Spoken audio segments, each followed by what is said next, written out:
go ahead and get things rolling here and see what folks have been turning. Notice we've got a few people popping in saying they got something to show. So, Al, are you around?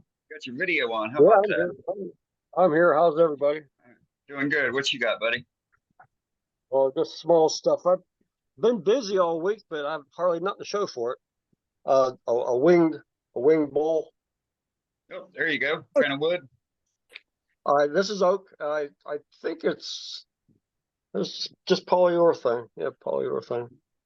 But What's the bottom look like? bad. Kind of still on it. It's a mess.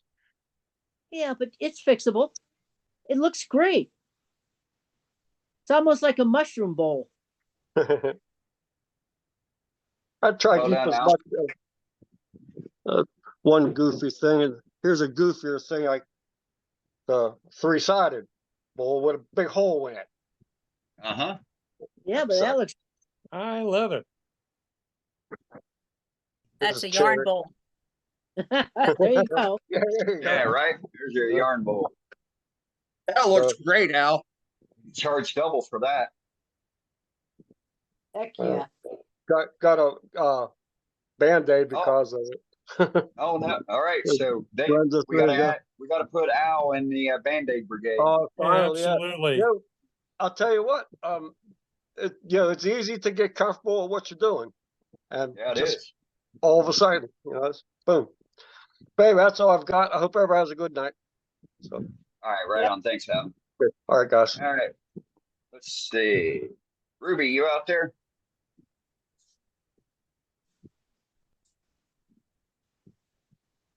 She was out there. She I'm failed. still here. You are. There you Yeah, are. I am. You're You're still spotlighted. on now. Okay, there we are. There you go. I got a call to, I have to go up to a place and demo for 3 days, and I know there are going to be a lot of kids of all ages. So in preparation for it, I took one of Theo Haralampu's idea and I made a boxing ring for some tops. So when you get a couple of tops going inside the ring, they work pretty well. That's excellent. That's That's excellent. cool. And the ropes, which look kind of realistic, keep them from bouncing out and onto the floor. Sure. How do you win? How do you win? Well, the one that keeps going the longest and is closest to the center. Closest And to the center and still Yeah, spinning. I figure Okay. what I'll do is I'll make I some wasn't paying attention, honey. I was thinking of. I'll Mute yourself, make Dale. some tops and let the kids color them, There you go. and then they can go over and have some battles. Right. There you That's go. excellent. Excellent. Great That'll be idea. fun. Just excellent, Ruby. Okay, that's All it. right, thank you. All right, Roger, what you got? Oh Oh, my you got God. your thing done from last week. Look at that. There we go. Wow, that I looks still phenomenal. have to Roger. finish the inside a little bit yet, but That's Wow. beautiful. That is Oh, You that must is have worked really incredible. I hard on love it. that. Yeah, You took my challenge to heart, didn't you? Yep, it's Oh, beautiful. I got Well done. That looks great. I've got another one to make out of maple. So I Wow. sort of Good like it. job. Yeah, it's So beautiful. what all woods you got in there? Huh? What all woods do you have in there? It's a mahogany of some sort. I think it's an Asian or something like that. Maple and cocobolo. Wow. Nice. I love that feature It ring. is just incredible. I love that pattern. Yeah. Yeah, it's If gorgeous. awesome. anybody wants to make one, I've got the instructions to do them. So I would say Oh. send a copy of just- those Dave, and he could put it on our website. Yeah. Absolutely. Love to have that. Yeah, I'd Okay. like to, I'd like That's to- beautiful. I just wouldn't have the patience. Sure Send you a would. copy You'd be to able to. JJ Hey, and he hey, can Dale, put it in the Dale, newsletter. Dale, you would be able to do that while you're waiting on your resin to dry.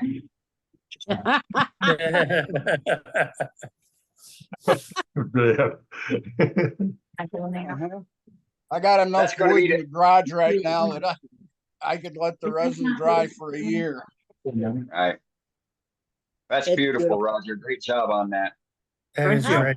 Across is it? How wide across is it? It's about 9 inches. Okay.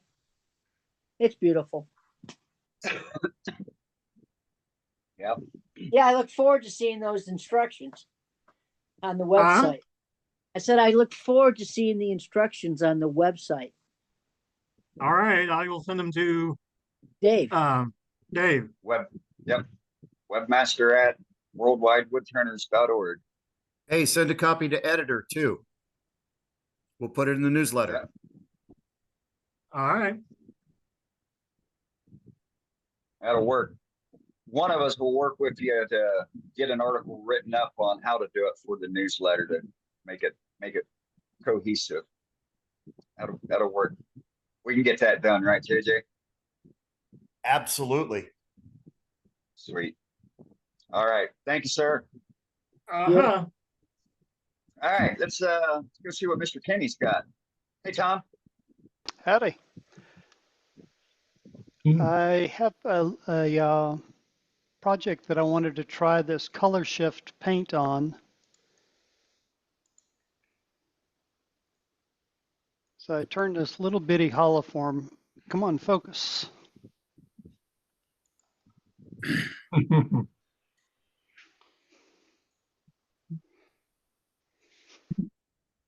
okay, it's 2 inches wide. Come on, focus. Have a camera just like that. It's probably the roller that's messing it up because of the lines in it.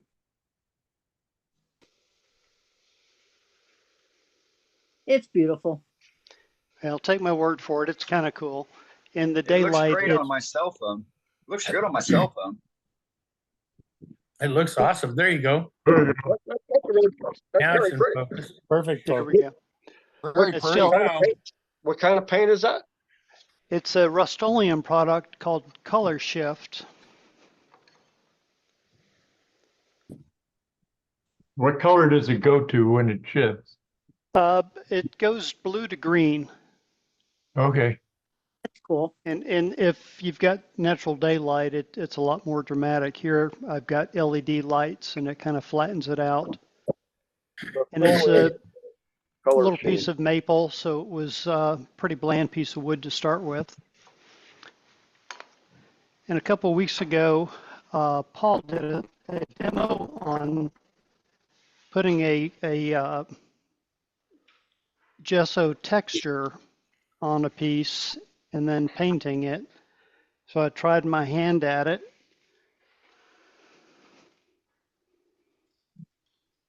Wow. That's really neat. That looks cool, Yeah. Tom. Mm-hmm. And it's Very actually nice. three colors. that's It's really purple pretty. on top, gold in the middle, and then green Yeah. on the bottom. And the gold is just not showing up very well on camera.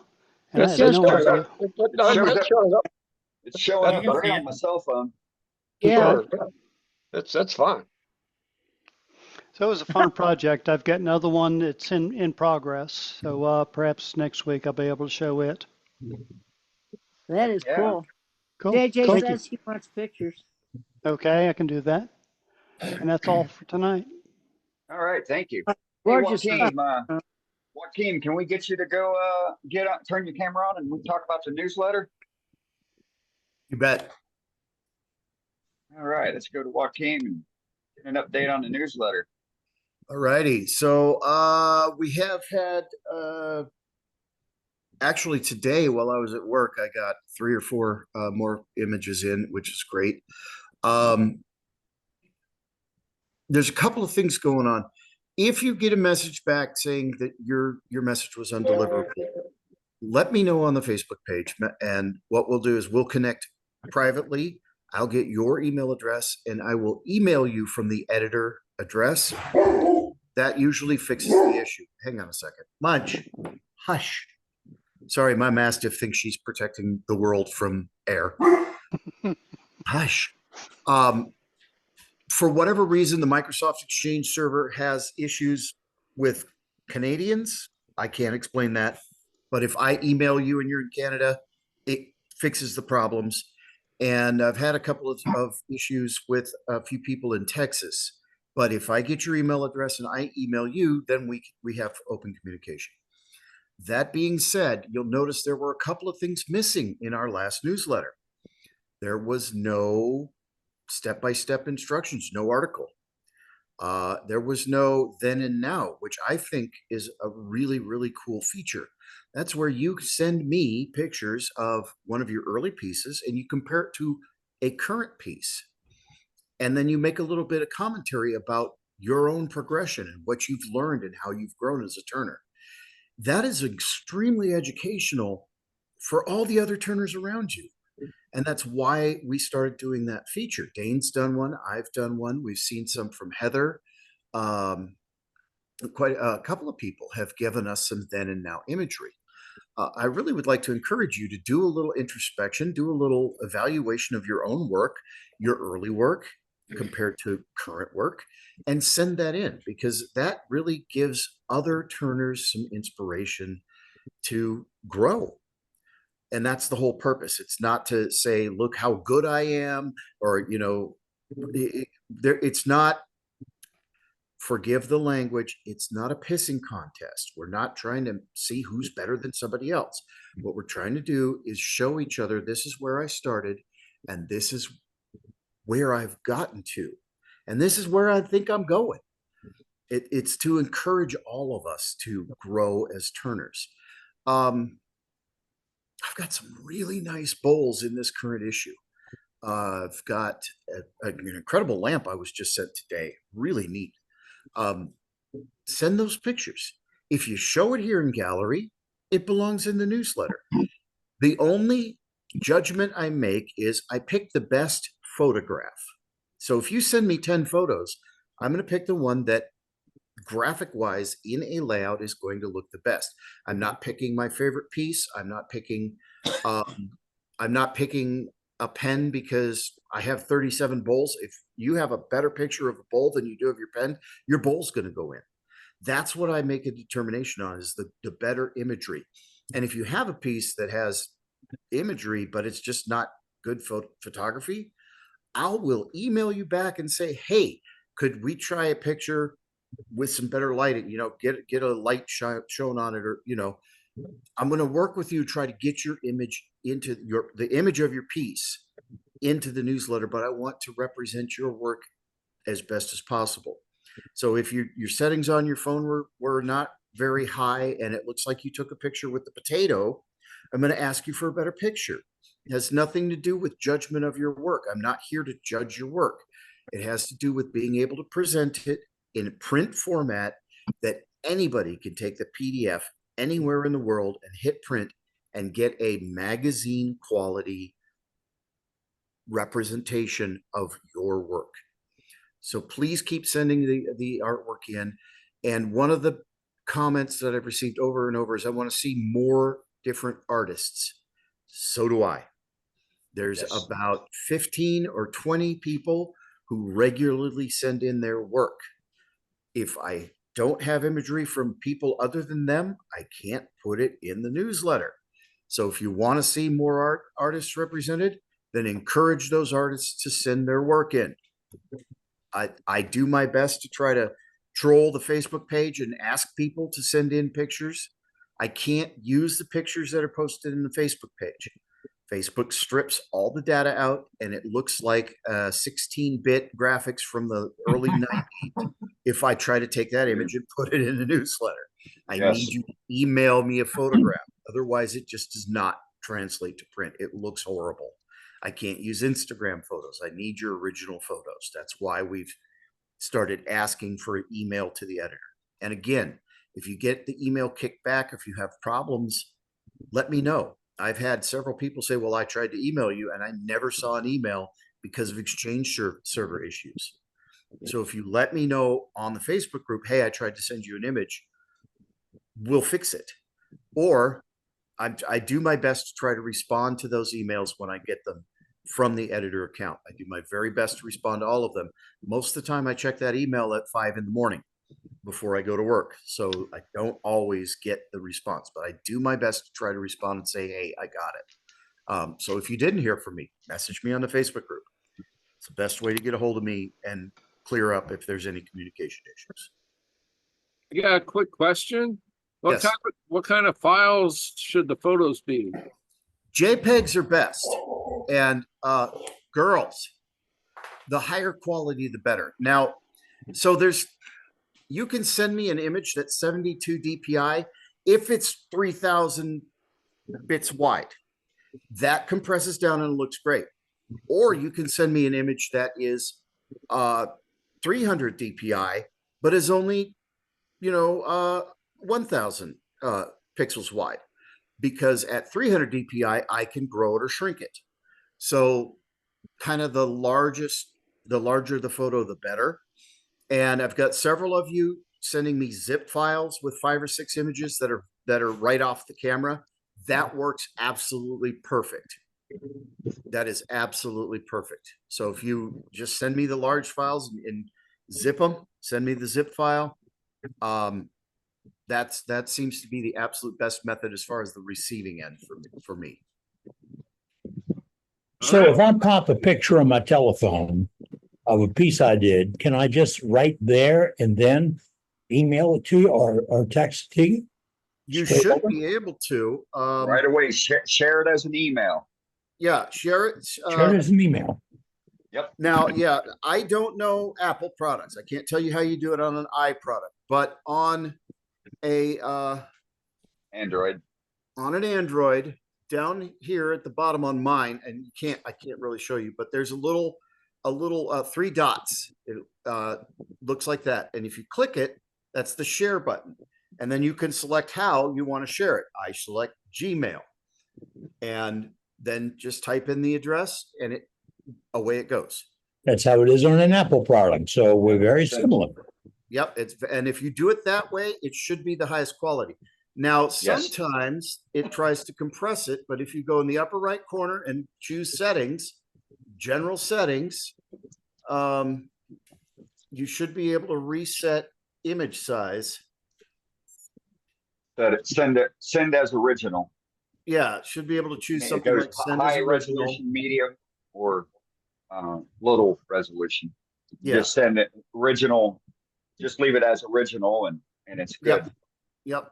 And you can also, I think, set that settings in your gallery on your phone. You can do. There's so many different ways to do it. On the camera settings. Yeah, camera settings. Yes. And then Patrick Hoggard and I had some back and forth. His phone automatically defaults to a very strange file type. It's high efficiency graphic interface or something. It's weird. I can't just click it and look at it. However, my layout software, I can drop it right in and it opens it up and it translates it in and it's usable. So that's all figured out. But if your phone defaults to something weird, I will try to put it into the layout before I come back to you and say, hey, that's not working. Can we try something else? But I will always do my best to work with you to try to get an image that is suitable for publication. Again, I'm looking for the most artistic photograph with high enough quality that it will look good in print. I'm not judging your artwork. I'm just looking at what the picture looks like in the layout.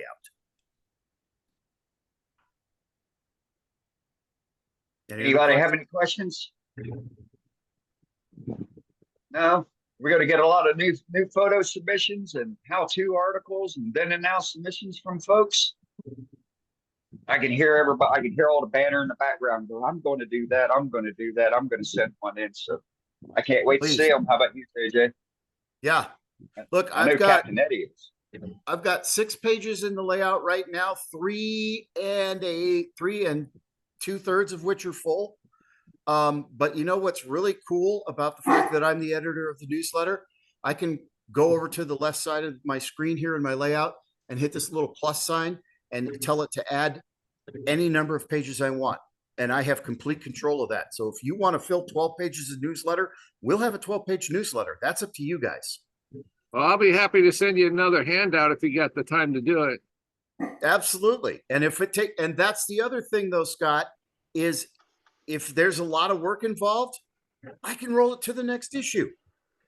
It's open-ended. The only limitation as far as issues is concerned is once we start the second year, it goes to volume 2 and the number starts over. So it's real easy. So do you want it as a Word program or a doc, or how do you want me to send it? Word doc is fine. I put everything into Google Documents and then I copy it and paste it. I don't actually use the Word doc itself. I just use the words. And images separate from the document if possible. Yeah, I can do that.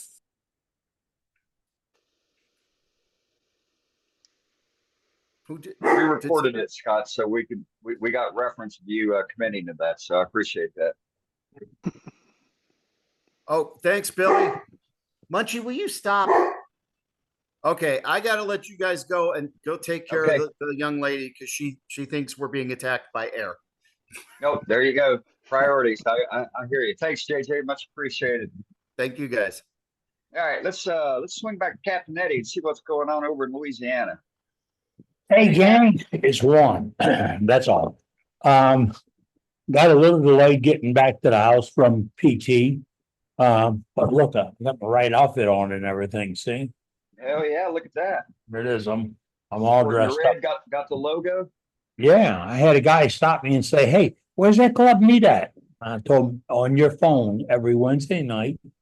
You know, nice young man. I think he'll join us. Fabian is his name. But things are cooking, folks. Yesterday, in response to my granddaughter says they're IMs, instant messages. I've been receiving for the last couple of days. I popped a few things up on the screen on our Facebook page. And one of them was just like this. It said that in 700, making shavings, that's what's going to happen. We're going to get together and start making some shavings. And that is coming up not too far away. And I believe it's coming up in checking the camera, 770 days away. And when I was telling my granddaughter about it, she says, "Isn't that a little far out to be planning?" No, it's not a little far out to be planning. I had to explain to her that this is all being planned by members of this organization. We don't have a party planner or a convention service or we've got members. We've got members that want this thing to happen. And she said, "Well, y'all should call it a hullabaloo." I don't know where she's living at, but I wouldn't call it a hullabaloo. No, that's what we have out here. It's not going to be a dust storm. Okay. But we're going to get together and make some shavings and have fun. And I'm getting a lot of feedback from people that we all know that are right there, right outside. You know, look in your mirror. You're looking at some of the folks you're getting feedback from, and they all want to be involved. And they want to know, well, can I bring wood? Do you need samples of this? Would you like to have that? Are we going to, can we try other tools? Things like that. I said, wait, folks. We have a committee made up of members, and it's not locked in like if you don't belong to the committee, you don't get input. You want to give input, belong to the committee. Hey, but we have these folks putting in all this stuff together, and as it goes together and meshes together, it will become one unified force. Now, isn't it funny? All these people from all these different walks of life, all these different ways of doing things, with the only kind of common denominator being we love wood turning. And there's no money involved. No profit, no gain, no magazine, no shirt sales, nothing like that. None of that involved. It's just a bunch of people that want to get together and enjoy wood turning. And we're making it happen. That's how this whole thing happened. So if you want to be involved, all you have to do is let us know. And we'll put you in the game. Well, you're in the game. We're just going to put you up to bat. So, and that's what's coming up. That's it. I mean, if it gets any simpler, I don't know how it can be simpler. It's one of those things. We're friends, we're together, and our agenda is to be together and be friends. And the rule that I threw out there when I started this entire nightmare, as some folks may call it, they just don't know the truth. The rule was, it's like going to kindergarten. You go in, you be nice, you make a friend, and you leave with a smile. Boom. It was that simple, and it worked out. That's how it can be. I am so much looking forward to going to SWAT in a couple of weeks. I want to learn to all you people, all you rabble rousers. Billy, can I call you that, Billy? A rabble rouser? Sure. Oh, him a duster upper. A duster That's upper. upper. A duster upper. Okay, I now Yeah, got it that's right. not, folks. that's I wanna not get- what my brain was thinking. Well, it is, but. a Okay, dust-up well, is a plural, and I didn't- we'll call Duxbury rabble rouser. Okay. But we're going to get together and enjoy our friendship and meet and chat and visit and do what this whole thing's supposed to be about. We're going to meet people. We're going to sit on the tailgate and talk about wood turning. And my wife heard me say that the other day, and she says, "You do know our pilot didn't have a tailgate." I said, "That's okay, honey. We'll get a tailgate on the way up there. It's all right." But that's coming back tonight. She said, "What are you going to do this evening?" I said, "Oh, I got a meeting." I mean, she sped up. We were flying back from the club to get back here. She said, "I clean forgot it was Wednesday." And because I don't bring it up to her because I don't need to put her under pressure sometimes. But coming back, she said, "Boy, this is so good. I'm looking so forward to getting there." And I said, "Well, I got a baby carriage to put the puppy in, so we can, we can get around a little bit better and all this." And she says, "Is all that important?" I said, what really important is we don't have any burden, and we can all get together and meet these folks, and we can share, and we can meet other folks. So bring the roll of the 1,000 stickers we got in. I didn't tell you all about that. Bring those stickers and give them away. You see, I bought these stickers from a firm that's owned by a veteran. And crazy as it can be, this guy served with me in the bomb dump in Cameron Bay in 1970. Yeah. Wow. We both worked at the same time. We had no idea until we saw a photograph on Facebook of who it was. And it took me a few minutes to realize he lived on Hooch Gulper, but he worked about 5 miles from where my field office was. But we were in the same dump, and we were talking, and he said, "What do you do with those stickers?" Told him the whole story about the club and everything. About 2 days later, I got a roll of 1,000 stickers in the mail. Wow. No bill. And it said, "You know what to do with them? Thank you." How do you like that? So He's cool. not a wood turner. I had to explain to him what a wood turner was. I had to try to describe to him what a lathe does, But then it was a beer drinking ammo troop. Hey, what do you want? But it was nice that we met. We shared an idea too, and he lives in some little town north of Waco, up there in that square part in the top of Texas. He may come down and visit us. I hope he sure does. I'd like to see him again. Do you know what the chances of that would be? I know. That was remarkable. Yeah, I was on Facebook one day and it had there's an IYAAS club. It's if you ain't ammo, you ain't SHI club. It's the old ammo logo, and it's I was on that page, and a guy named Jimmy Myers signed in, and he had just retired from NASA and someplace in Florida. And I typed in, I said, I knew a Jimmy Myers that moved to Florida. He was in Hooch 3 and such. And he says, that's me. He left the Air Force, went to work at NASA, and that was almost 50 years ago. And he was there over 40 years in I want to say landscape maintenance, but that type of maintenance. He planted and maintained lawns and things for viewing areas. Funny, the guy was in Hooch, the bed across the Hooch from me.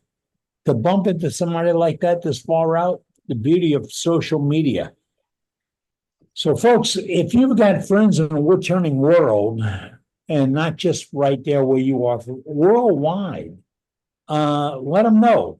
We're going to get together and go making some shavings in Wisconsin Falls, Wisconsin. And that's not that far. For me, it's a 2-day drive. And the wife and I talked about it, and she said, there's not a reason in the world we won't pack up the car and go. This is something that we'd love to see, love to do. It's on the agenda. And what she says is this is a once in a lifetime, for me, a once in a lifetime event to see people come together without the almighty dollar driving the bus. That's right. And that's very important to me. Folks, we do all this not for the almighty dollar, but for the love of wood turning. And if you think it's hokey, it's not hokey. It's what has built great organizations, the love of the function that they do, and the people they're with, and how they want to achieve it, and what they believe in it. That's what builds things up. You know what tears them down? The greed. Yep. We don't have that. We don't have to worry about that. It's not how many nickels we get, how many nickels we have in our pocket, how many nickels we get to leave with. None of that matters. Right here matters. I know you. I love you. I got to have a good time with you. I'm going to share it. I want to sit there and lie to you about wood turning. You know that? Right. That's I'm going going to to be the feel greatest good part. about lying to you about wood turning. Then you can get up and then we can get up and prove it on the lathe. Oh, Well, some of us will. yeah, one more cut. Isn't that what Joaquin said? Joaquin Vincent says, just one more cut. That's all I need. Right. Uh-huh. Eddie, So, Eddie, what a coincidence. The year before you were there, my dad was stationed at Cameron Bay. That's where he flew his F4s out of. who was? My dad. Oh, Ken was a nice piece of sand. Enough Yeah. said. Outside of the Oak Club, there was a big rock that they had painted on it. BFR by Red Horse. Hey, Eddie, when you and I are at SWAT, they're looking for folks downstairs to help turn pins to teach folks how to do that. I don't know if Yes. anybody's reached out to you or not, but They haven't. I would be glad. I'd be glad to be involved in that. I took a family up there 5-6 years ago. Well, 6 years ago, and they had never turned before, and they were so proud. The husband, the wife, and the 2 sons, both early teens, turned pens. First time they ever got on a lathe, turned pens, and it made the entire trip for those boys to know that they turned pens. I'll be down helping them during one of the during one of these sets. So Well, Greg, I'll go. Everybody else that's going, they're looking for some volunteers to come down and give them a hand. And it's a great opportunity. It's great for a turner to share what they know Because when I do for turning pins and what you do for turning pins are two different people, really, and two different techniques. And it drives people crazy when you say, all I need is this roughing gouge. Well, what else? No, that's all I need. Why? Well, I learned how to use this. Whereas you might need 3 or 4 or 5 tools and a whole bunch of sandpaper. Once you learn how to use this, you're home free. But let me show you. And then you show them just how easy and simple it can be. No need to create magic. Just go in and show them the simple things to do. And if you're gonna have people walk away that's gonna say, I turned this today. I did this. This is my creation. This is, what I can do. Can you? But first thing to do is emphasize on them, never, ever set it down, put it in your pocket and carry it around. Because it's a piece of your art. It's really great. Look forward to everybody being there. It's only a couple of weeks away, folks. Make your plans. I'm staying at the AC Marriott Hotel, not at the Hilton this year. They gave better points. And according to my booking lady, the wife, she wanted to go where the points were. All right. If you're coming along, bring a friend. All right. We're gonna all go to SWAT. We're packing up to go make some shavings up in Wisconsin. Scott is running that, putting that thing together. Scott's not running. Scott's organizing and putting all those pieces together so they become whole, and he's got a great team working with them. And as I said, if you want to provide input, get a hold of us, let us know. We want you to be involved. It's your club. There's nothing like, oh, we can't do this, we can't do that. No, we do any damn thing we want, folks, really. And the only limit is in our imagination and our capabilities. And by what I've seen in this operation, there's no limit to our abilities and absolutely no limit to our imagination. So, don't think you can wave the flag in front of this boat and fool them. It ain't going to happen. We'll do more gallery and all. We got a great demonstration tonight. I don't keep track of who's on deck for the reason that I don't want to embarrass anybody by announcing they're here and then they're not here. So, but we have a great one each week. I forgot to tell you that our hullabaloo or whatever. There you go. Yeah. Make it shavings. We're attracting some of our members from outside of the continental United States. Yeah, because we're worldwide.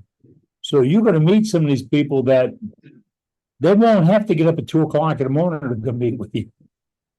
They'll be right here. So we're going to have a good time. All right. Who is our demonstrator tonight? I got Mr. Matt Harbor doing something unique and kind of tricky tonight. That's so should be unique and be tricky for Matt demo. Harbor. Sometimes that can be unique. But I'm gonna strange or weird. I said unique. I'm gonna simplify it, you guys. Okay. All right. So I'm asking you to pop back in and do a little gallery if you choose. Yeah, let's go see Mr. Duxbury and see what he's got going on. Factory here. Okay. Let's see. There he is. There he is. Yeah. There. Look at that. Illusion. Yep. It looks My, great. my. Now imagine if you put some color change paint on that. Ooh, I have some that I painted the inside of the rings and then finished it off. So this is the Pally. Oh, and I was gonna show another one. Hold on, Jim. Hold on. Bring that back up there. Okay. Wait. I'm trying to look in the center there. Wow. All right, turn it around again, Jim. Just the same thing on the other side. Okay, I see. Hopefully. Yeah. hopefully. This is Jim sent me one last year. It drives my housekeeper crazy. Every time she cleans up over there, she's looking at wondering, how's that stay together? Yeah, I mean, yeah, go on the side and bring her closer to the camera. So, That's okay, cool. no, to bring, yeah. Wow. We have something white behind it. Does that help? Does that help it? No. Yeah, go on an angle. Go on an angle to the camera. Go. It's So we can gorgeous. see that. It It's is. beautiful. Awesome. The center ring That is. that's a 1-inch circle, and it's offset this way 1/4 of an inch. On the other side, the other one's offset 1/4 of an inch this way. So the bar, the center of the back one goes right through the center of the front one. Right. And then each one of these suspend the ring behind it, the match the ring on the other side. So it catches suspends the one behind it. Cool. Cool. I like it. That's I don't have any words to say, Jim. That's really nice. Absolutely gorgeous. That's an easy one. That's only one off. That's amazing. I don't know how you do that, Jim. Well, I wish that was the demo you were gonna do. I wish that was the one you're gonna do at SWAT. I was hoping. I wish it was too, because I did one today that I really messed up. I thought I'd show this because, sometimes when you're turning, forget this other side, because that's another layout of something else. Sometimes when you're turning something, it's difficult. If you go to the centers you need and turn, instead of turning it, use a pencil and draw the cut. You can get the layout and find out. In this case, you can find out you screwed up before you cut the thing. because the center I picked over here should be over here, so that this span develops. If you could see this side is cut at 10.5 degrees, 3/16 per inch, it slopes off. So from here to here is going to be 3/8 of an inch. And that should give me a flat surface or a cut line right through here, through the center. So this should be, you can see the cut line. So this pattern should have started, actually it should start the center of this arc, which is down here. In fact, I even marked it. That center should be over here. So this whole thing should have been indexed over here. But it worked out. I believe you.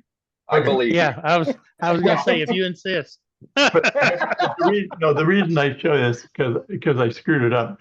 But I turned it with pencil first, and then all Good I had idea. is go back and reset the thing and cut it. But once you've turned it with a pencil, you saved yourself bouncing around on that tool all the time. Yeah. Anyway, Great tip. fun. Turn it with a pencil first. Yeah, just mark it out. Mark Right. the cuts out, and then even on bowls and things, you can do it with a pencil first a lot of times, and that'll give you an idea of where you're at, and then you can just cut it. Yeah. Saves you sharpening your tools. And Yeah, it's some easier to sharpen. and some wood too sometimes. Oh, all right. I'm all set for SWAT. We're all packed up. I got 3 days demo stuff to show in an hour and a half, I think. Anyway, should be fun. Cool. Looking forward to seeing both of you again. We're looking forward to it. Be great.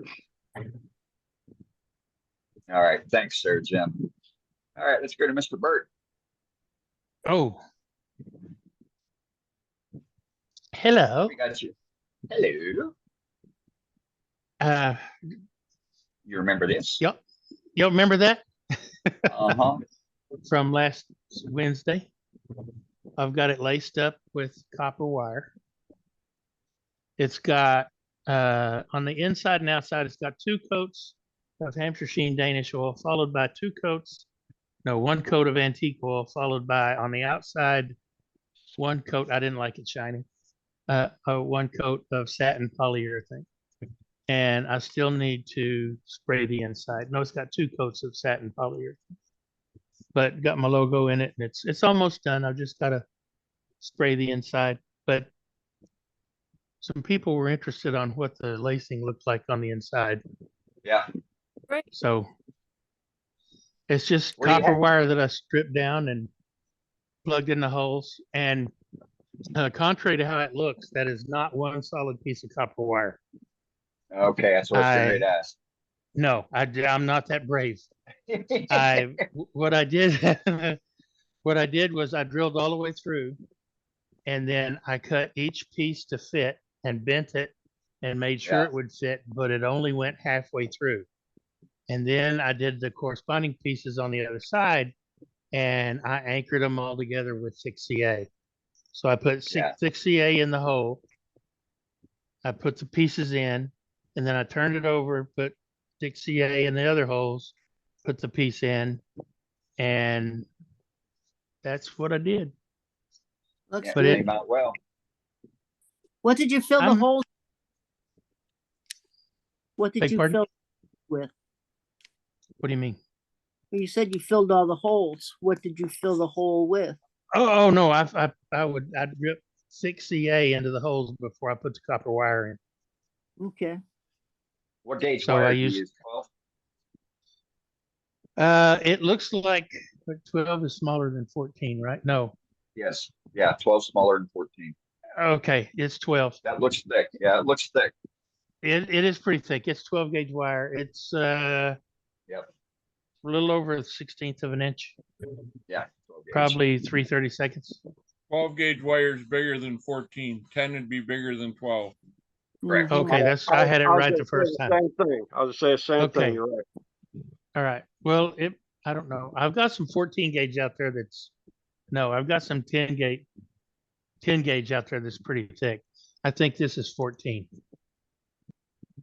Because I looked at some 12 too, and it's bigger than that yet. So I think this is probably 12. I mean, 14. It's kind of 12 is kind of hard to 12 is kind of hard to bend and get it to look straight and everything. Yeah, Yeah.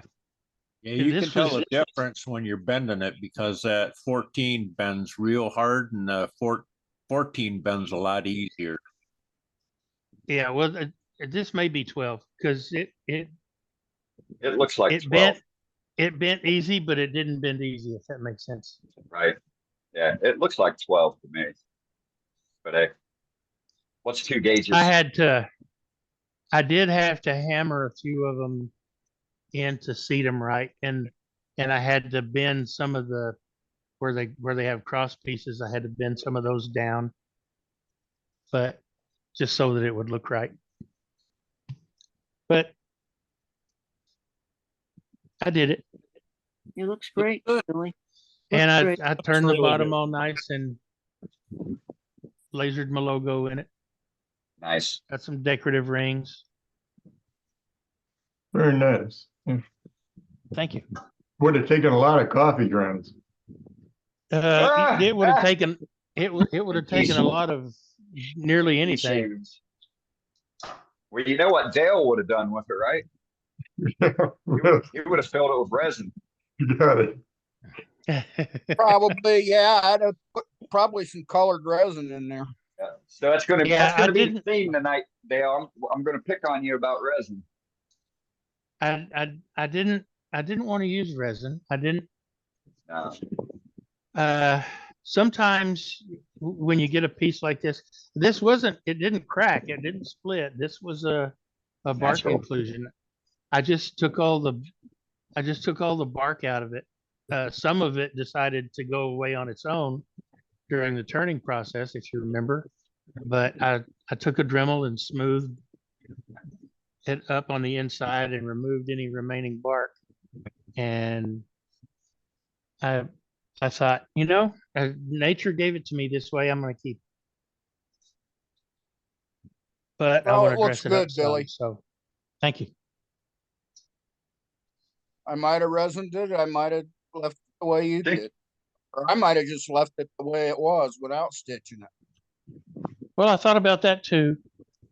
But I thought, let's give it a whirl and see what it looks like. Yeah, I like it. I think it came out well. That's kind of how I envisioned what you're going to wind up doing with it. So I like it. Good job. Hey, while you, we're thank you. talking about resin, isn't there isn't there a fume or something that comes off of that? I mean, I've never done it. I mean, That's to worry about the dust that comes off with wood is one thing to be concerned about, but I mean, there's got to be. It's a plastic. I mean, a resin is a plastic, so I mean, it can't be good for your health. If not if you inhale the resin dust, no. Well, no, I'm just saying. I mean, because it's epoxy. Say again. No, I'm just saying. I mean, we don't want to inhale the wood either. But I'm just no. In general, I mean, there's billions of people I see on YouTube all the time with resin, and there has to be some kind of health effect with that. I mean, even for though some people, resins they come off like ribbons, but you still have to have some kind of smell. I would imagine. Not when it's cured. Not with once it's cured, not with epoxy resin. It doesn't smell. Alumilite doesn't really have much of an odor either. Polyester resin, on the other hand, does have a smell. Yeah, and the urethane. And it's that's alumilite. It's polyurethane. It has a little bit of a smell, but it's not too much. The problem with epoxy resins is you see a lot of YouTubers doing these epoxy resin pours and things, either in molds or whatever. And there are a number of people that have discovered they can't do it because there's something about the epoxy that they react to in a very negative way. I have yet to have that issue, but I don't use epoxy a whole lot. But it's I'm just going. I mean, like I said, I'm speaking with absolutely no, I don't have any, I have no experience with it. But it just seems to me that it's more of a man-made thing than a piece of wood. I don't trust almost anything anymore. I just always, I just always wonder. And since we were all just talking about it right now, I thought I would ask a question. Well, it's no okay. different. Well, let me since you brought it up, let me grab something real quick. Al, it's no different than using your non-Parfex super glue. The fumes off of that aren't good for you either. So you should be doing it in a ventilated area. I cannot use the super glue. I do 3 o'clock in the morning. I wake up almost ready to go to the hospital. I can't breathe. That's why you should switch to Parfex because there's no fumes. It's the resin is what I'm really concerned about because there's some people I know that do this and it's beautiful. It's a beautiful piece. That's beautiful. Now this is almost solid resin.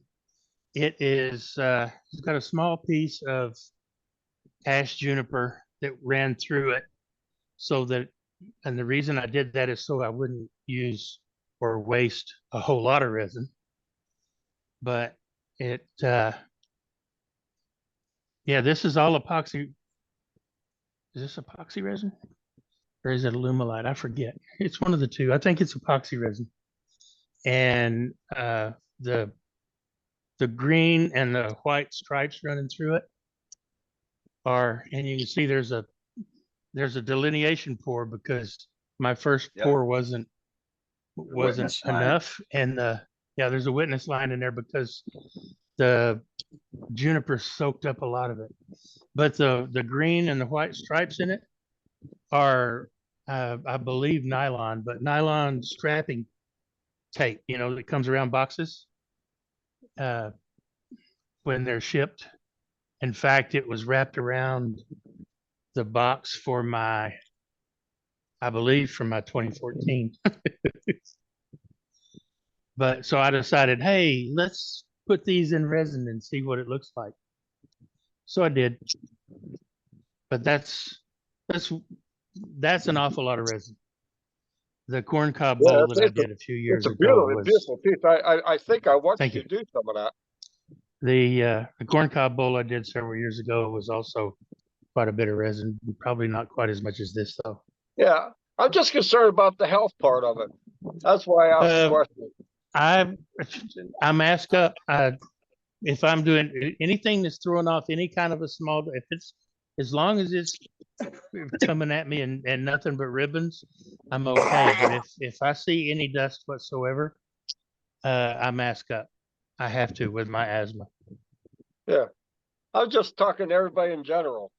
If anybody had any ideas,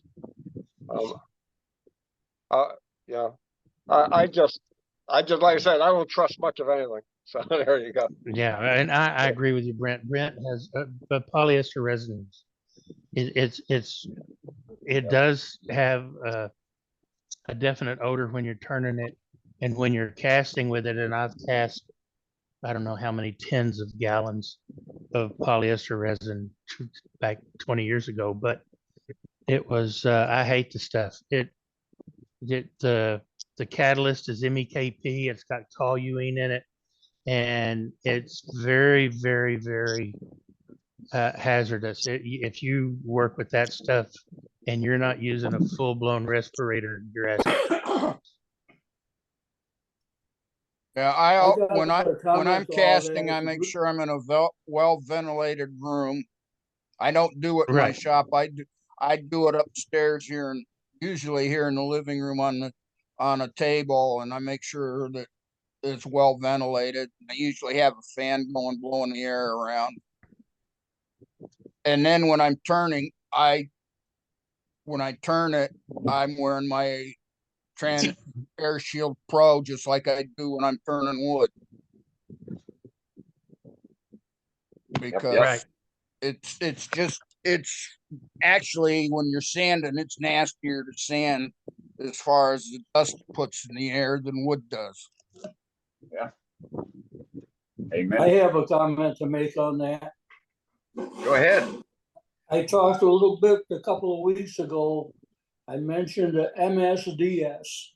Now, on any product that you're using, there on the resins, there's many, many different kinds, and a lot of other adhesives and everything. And what the MSDS stands for is it's Material Safety Data Sheet. Right. And it's on file. You can find it online. They used to have filing cabinets full of it in industry because it was required to. But now you can find it online on almost any product that you can see. And it'll point out all the hazards, the proper handling of it, and the fuel, anything that's a problem with it will be pointed out on the MSDS. And when you're using something you don't understand, it's really worthwhile to take a few minutes to read it. That's all I got to 100%. say. Thanks, Terry. Yeah, they're actually called SDF now, Safety Data Sheet. Oh, they took the M off? Yeah, they shortened it. Yeah. Yeah, but how did It'll come up either way become- because I looked it up last week. How did Safety Data Sheet become SDF? Why not SDS? They just dropped the the material and just call it a safety data sheet now. The world is SDF. changing. The world is changing. They shortened the form. It's a lot. The MSDS was 13 parts. Now Oh, the yeah. SDF sheet is only 8 parts, and it's all the language is simplified. So That's because nobody Much could easier. read the other one. Well, yeah, exactly. Plus, it was a pain in the ass to fill out. I used, in the Air Force, that was part of my job, was doing MSDSs for hazardous material because I was on the chem warfare side, and and then from there going straight to the defense equipment manufacturing. You know, we were doing MSDSs and submitting them, you know, to the State Department for our weapons sales. And it was probably closer to 13 years ago when they did the changeover of the overall form to simplify it, cut out all the BS that was inflated in the MSDS and make it more simplified. So, but yeah, anyhow, that's what it's called now. So, That's good. Yeah. anyways, Yeah. Anyway. So information. A dust respirator does not remove fumes. You've got to have a full filter or remote air supply. Right. So many people are wearing these things, and you can't keep your respirator under the workbench for 13 years and put it on. Expect it to remove the fumes, okay? You got to have a new canister. Oh, you can't just take the air gun and blow it off? Yeah, you got it. You're taking all the fun out of it there, Ducks.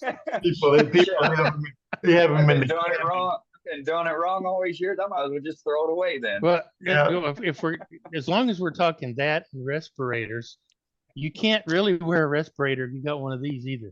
That's right. Not if you expect it to be. You're not going to get a seal. You really don't get a A seal. really good seal. Yeah. Jim, I'm glad you brought that up also, because something simple to do. Now, this is what I do every evening before I leave.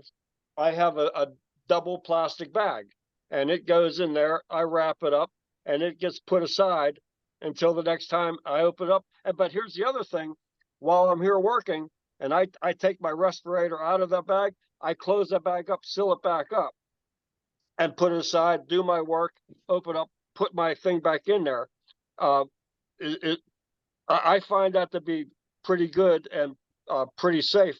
And it's a tip I guess I'm hoping to pass along right now. But Well, that's what I do. They don't make it. it. There's no kind of a test kit. They can test what's going through that filter. Okay. The only thing you can do is taste it. I invented a respirator. In fact, Billy, I made a mouthpiece respirator. A bunch of guys used to use them for the Amish especially used them. But anyway, the filter's hung behind your head and there was a mouthpiece and a discharge respirator. I've seen those. Yeah, and I went out of business after. In fact, I have 2 patents on it. I went out of business after COVID and all the rest of the stuff, and you couldn't get filter media. They were making filter masks out of with the media, and rightfully so. Guys like me spent 2.5 years with no filter media. Finally, I quit making them. If I was 3M, I'd be doing it. But when you're the little guy in the big world, it doesn't work very good. But anyway, filters are, in fact, on that, I used to take the filters off, put a hose on it, and I had 25 feet of bilge pump hose. I'd stick it out the window and put a sock over the end so a bee didn't get in there or something. I could breathe air from outside the window and not even have a filter on it. But you're tethered to the window 25 feet. That's great. All right, good stuff. Good stuff. Let's swing back to gallery. We've got a couple more gallery items, and then we'll do safety, and then we'll get on to our demo for the evening. How's that sound? Yeah, get me out of here. I know I'm pretty, but there we go. All right, so a lot of you saw my little mallet that I made that I posted online. So this is a piece of Chilean mesquite. I had to replace my bench mallet that I gave to my pseudo son-in-law. So I left the natural yellow sapwood, and the rest of it I hit it with the iron acetate. Change it black. Perfect little beater. No knots. That's cool. That's what I got. nice. That's mesquite, you said? Yeah, Chilean mesquite. That's nice to use. Yes, it is. It's I think it's like 2,600 Yanka. Yonka scale, so it's like 3.5 times harder than any of the maples, and 2.5 times harder than the oaks and hickories. So, it's some solid ass wood. So Yeah, all that's right, why I let's go use to Mr. Texas Miller. 70 for mine. All right. Right? Yeah. Howdy, There we folks. go, Dave. Good to Hey, see Doug. everybody tonight. I showed you this piece last week in its raw stage, but I went ahead and finished it. We got this. It reminded me as I was turning, I was thinking about Billy the whole time with his piece. That was a knot. That was an oak knot. And the bottom was the outside. That I was trying to put a 10 in there, and the further down into it I got, this dark area was more and more rotten the further I went. So had to come back and figure a way to grab hold of it on the inside so I could get on the outside and work it where it was decent, and then rehold it. Then I could finish the inside. But we finished it out with abrasive paste and wax like I usually do. And if you're thinking, how in the world did you buff on the inside with all those cracks and holes and whatnot? There was a lot of paper picking. Took my dental pick and picked a lot of paper towels out of those cracks every time. So, but it worked out real nice. It was definitely, I thought it was walnut when I first started, but it's definitely oak. Don't know what kind of oak. Could be white. It could be anything. But anyway, did that. And then this week I had a little project. I bought this basket at a thrift shop. Didn't have anything inside of it. It was just the wire part, the black wire. And so I picked it up. I immediately thought, oh, I could turn some little pots to go in there. So these are 2 white oak pots that I turned. They're what I see. If I do it the right way, 2 3/4 by like 3 1/4. And then the La Lychee or Lychee, that's it. Lychee is the lid, the dark wood. Say it twice. Say it again. Lychee, Lychee. So that Say you it can again. see lychee. I'm just messing with you, Doug. Oh, okay. Easy for me to say, right? Try to get it where you can see some of the grain. It's got it's a subtle grain, but it's very tight, very dense. It's a pretty wood. And then I You just know what? American? Hey, Is that Doug, an that American came out. wood? Is it American what? Is it a local hardwood? I've never heard of it. I think that is a Oriental fruit.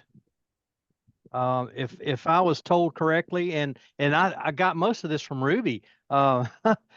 She was remembering it being a fruit at Oriental restaurants. If I'm remembering right, it's a little Oh, the light little look. lychees. Yeah.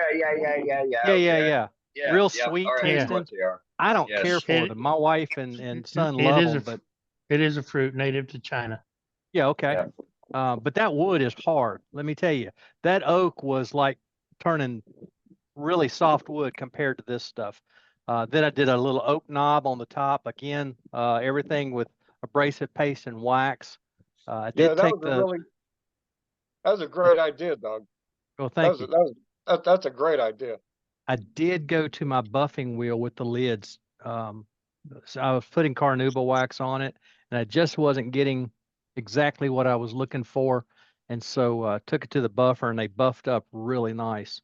But anyway, I might have paid $3 for this basket thing in the thrift shop. But like I said, as soon as I saw it, I immediately thought, let's turn 2 little pots, put them in there, and then I can put them in the shop. And I've gotten some tremendous compliments on it. So I'm happy with it. Glad I did it. So we'll see how it works out. All right then. What else you got? That's it for me. That's it. All right. Thank you very much. All right. Let's go to Safety Sue. Sue. Hi there, everybody. How you doing? I was good. going to talk about wood toxicity, but going through all the notes that I brought with me.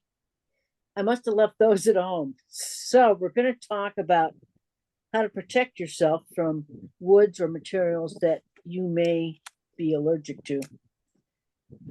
First off, I'm not talking about fumes. I'm talking about dust, allergens that would affect you. If you're very sensitive, and a lot of the exotic woods are toxic, but we have domestic toxic woods as well. And if you're allergic to something, doesn't mean everybody is. But the first level of defense is your eyes. Make sure you're wearing safety goggles. And the next, for heaven's sakes, wear a mask or wear a respirator, but don't inhale that stuff.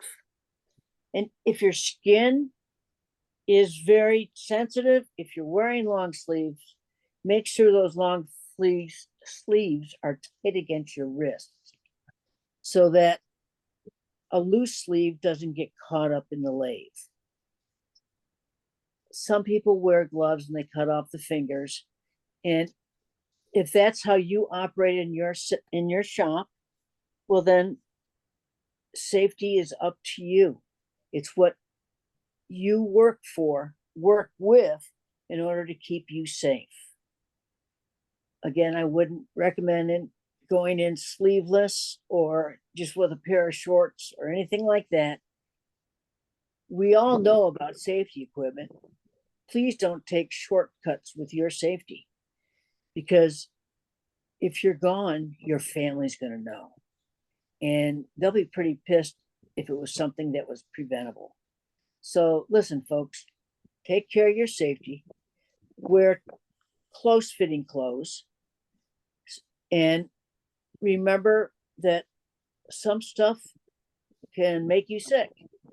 So always wear a dust mask, wear your safety glasses, wear a face helmet, and turn away and make shavings. So be safe this week, and I'll see you next week. Take care, everyone. All right, right on. Thank you, Sue. Thanks, Sue. You're welcome. All right, let's go to Mr. Harbor. He should be all set up, ready to go. Let's see, where is Mr. Matt? There he is. I'm here. I got you. There you are. Yeah. Howdy, howdy. What you got for us, Matt? Tell us. Well, this was a request by Dane, Dane, to make a magic salt shaker. Yeah. So this was my first one. I'd never made one before, but this is my first one. Okay. And what's magic about it? Well, it doesn't have any holes. So let me go over to this camera here. So there's no holes in the top, and all there is this in the bottom. And how it works is you just shake it. You all see the salt that's bouncing around there? You sure can. Look at that. All right. So the thing works. This is the wood on this is an old piece of dry elm I had sitting around, and it has walnut oil as the finish on it. Okay. And there's no finish on the inside. Okay. So let's go to this. So these are the two pieces of this. So there is a cavity inside that holds the salt, and the little cone deal on the right side is the bit that goes inside that makes all the magic happen. Okay. So, all right. Whoops. Let me go back here and go here. So my sources and examples, I did a lot of research on this, and Tomislav offered some really great advice, and there's a really good video on from Alan Stratton. He calls his volcano salt urns, which is pretty good too. And so here are some of my notes on this, and Dane, of course. Dane sent me some of his process, and he is very precise and detailed. He measures a lot. I'm trying to simplify this a little bit. My demo is going to be a little bit closer to how Tomislav did his. So we'll wade into it.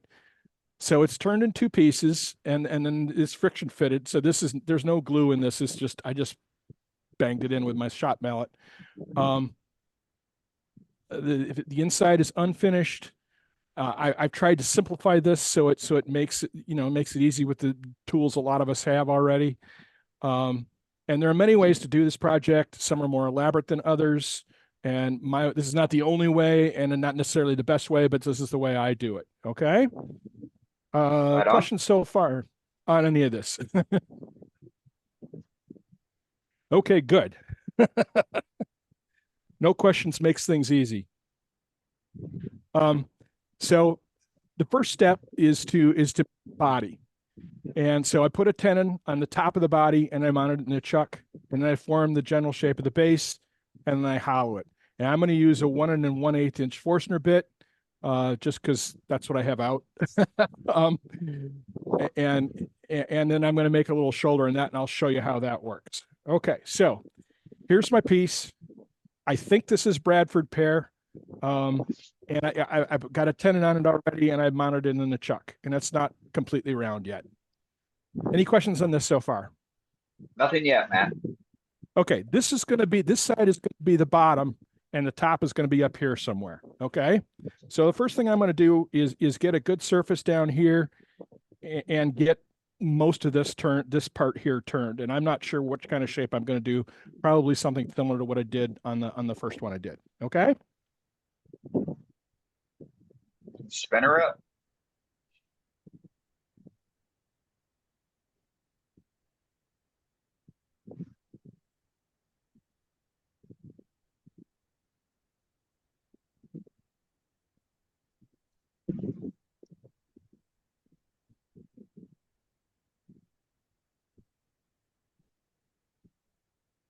I'm going to try and round the bottom of this a little bit more than I did on the first one.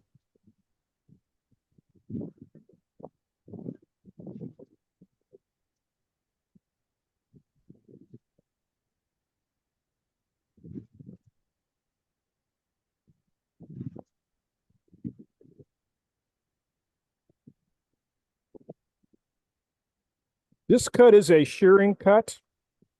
I've got the tool on the lathe like this, riding on the, I'm cutting on the bottom flute, and I'm riding the bevel on that bottom flute.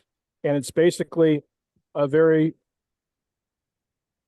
very sheer cut that gives me a very clean surface.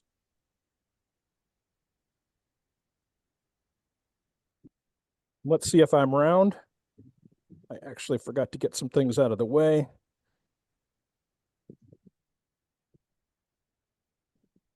So I got a little bit to go yet. I'm not round yet, so we'll make it thinner.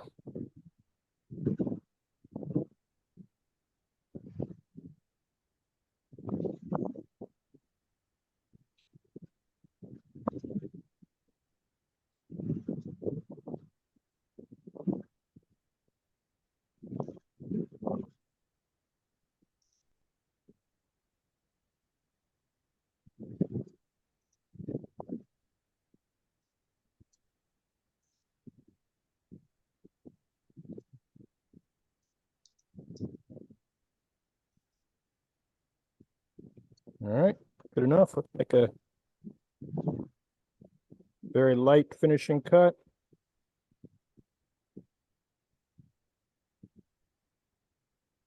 Round it out a little bit more.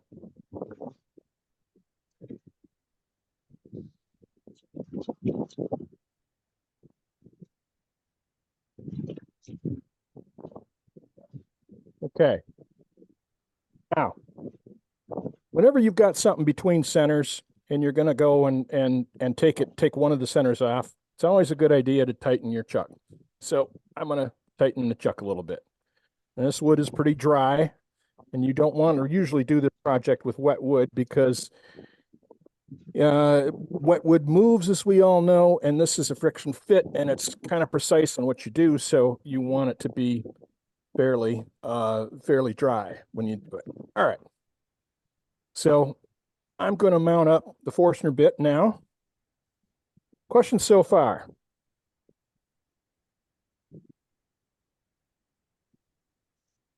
All right. Now, in order for this to work, your only real size thing on the inside, your size concern on the inside, is that the cone that goes in has got to be shorter than the actual cavity. Because if it's not, then it won't work. So this is my Forstner bit. Anybody have any questions on this? Nothing yet, Matt. All right, thank you, Dane. You're welcome. Means my audio is working too. Yes, yes. You're sounding a lot better. You were kind of scratchy in the beginning. That's good. It's got new batteries in it. It should be working wonderfully. So I'm going to go down to about here. What size are you drilling? This is a 1 1/8 inch Forstner bit, and like one I did yesterday on my test piece.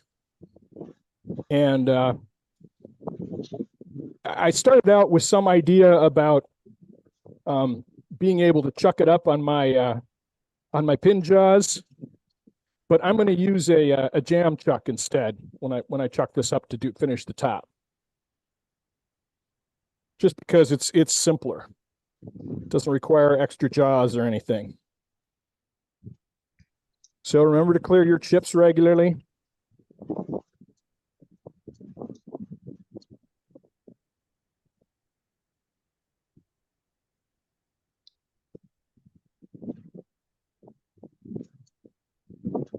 All right, that's good enough. All right, now you want to avoid turner's elbow.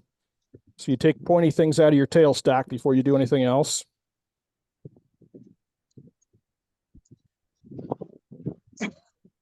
Now, one of the things to do here is I'm going to make this cavity inside a little bigger, okay? And there's a lot of different tools you can do with this, but what I'm going to do is I'm going to measure a 1/2 inch in. Suppose I could do a 1/4 inch. That's actually plenty, but we'll go a 1/2 inch. All right, so that's a 1/2 inch. And I'm going to mark the inside of that with my pencil so I can see it. And I'm going to mark it. Let's switch to this so you can see what I'm doing. Whoops.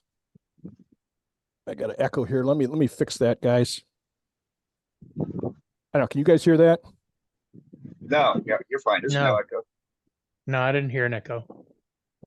Well, I do. And it's pissing me off.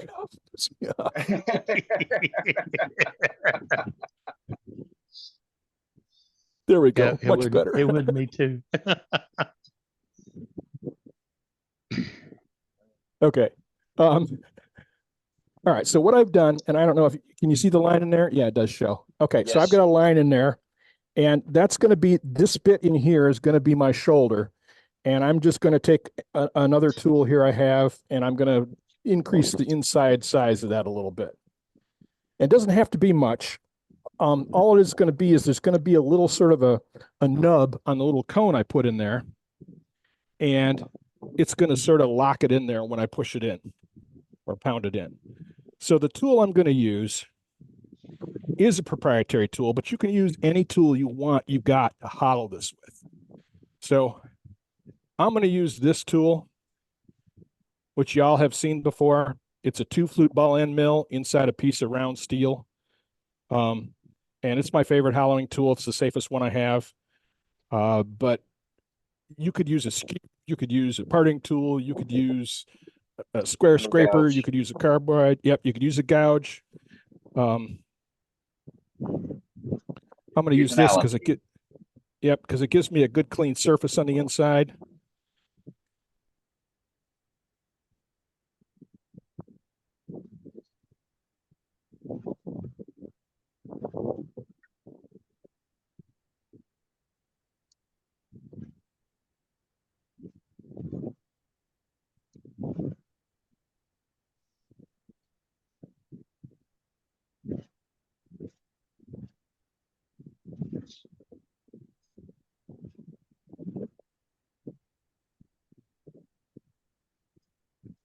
That's probably all I need to do.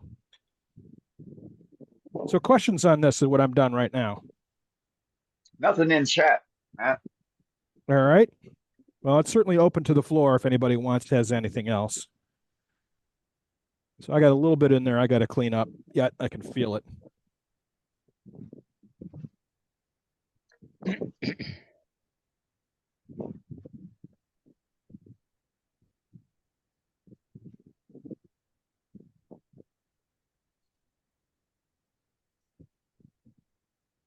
That's good. I'm gonna scientific method. All right. Use my little sophisticated solution to do some sanding on the inside, which consists of the end of a Sharpie and a piece of rolled sandpaper.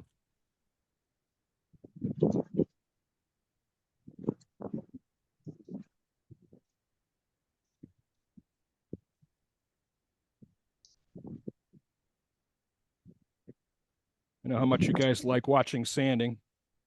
Oh, I love it. Sarcasm is dripping. Yes, yes. You're picking up what I was laying down.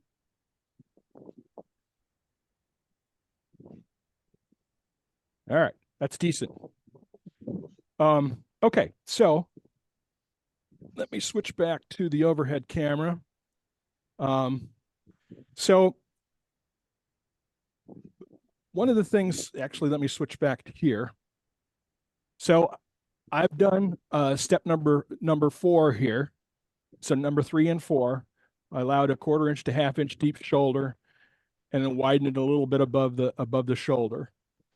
And then here's to part this section off, finishing as much of the top before I do that. And I'm going to measure to be sure to not break into the hollowed interior. Okay. So that's an important piece of this. So I'm going to use my sophisticated measuring system here to mark my line there. That's the top. That's where I am on the inside. So that means that I can do anything I want in the section above it. Okay. So I'm going to clean up and then start playing games with the top here. Maybe I'll do another little onion sort of dome like I did on this one here. Okay. But I'm not ready to finish the absolute top yet. So I'm going to part it off and leave a little bit of extra to play with. Okay. Okay.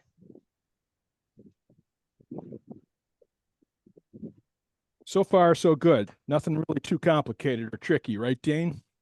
No, it's like falling off a log. All right. Grabber stick is still in its proper place, right, Matt? Sure. We'll clean this up a little bit.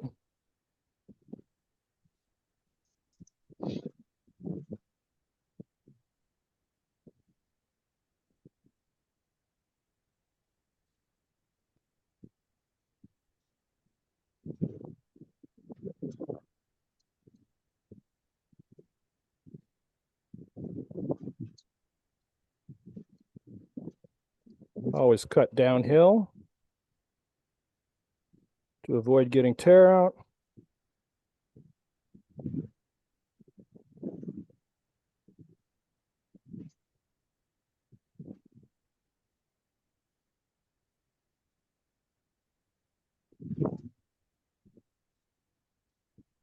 Okay, so I'm probably going to part this off like right about in here somewhere.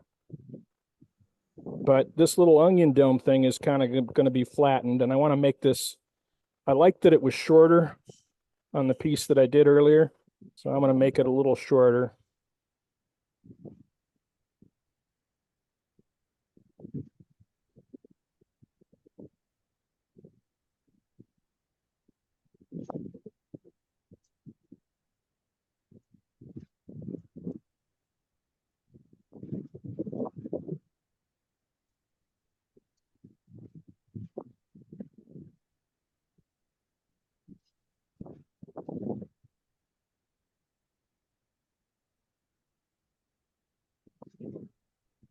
All right, that's probably good for now. We can finish the rest of it up later.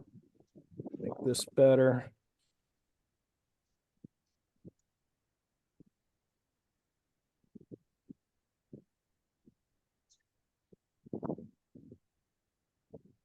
All right, I'm going to sand.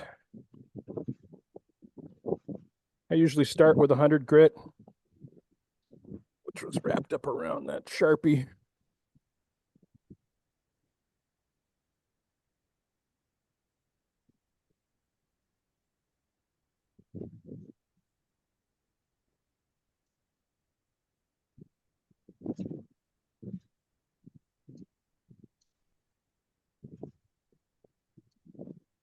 That one needs a little more work there.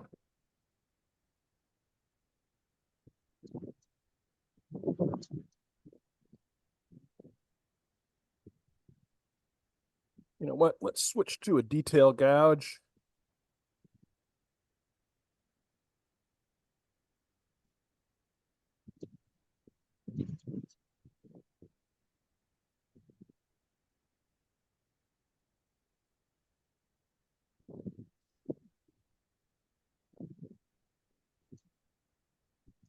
All right, that's better.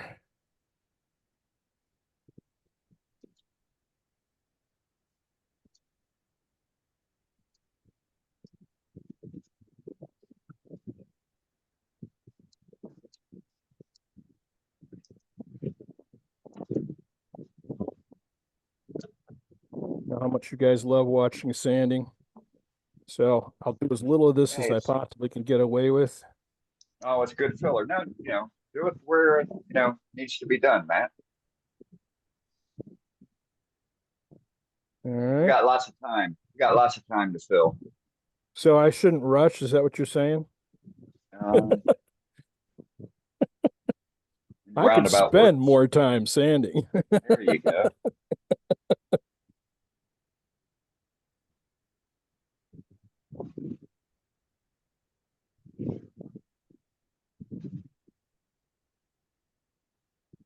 That's pretty, but let's come back and hit it with a little bit more here, a little slower.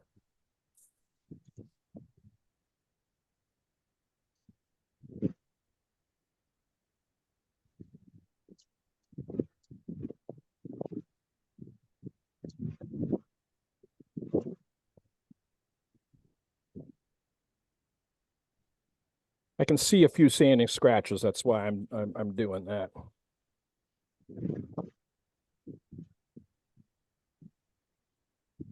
Still see them. The heck, dude. All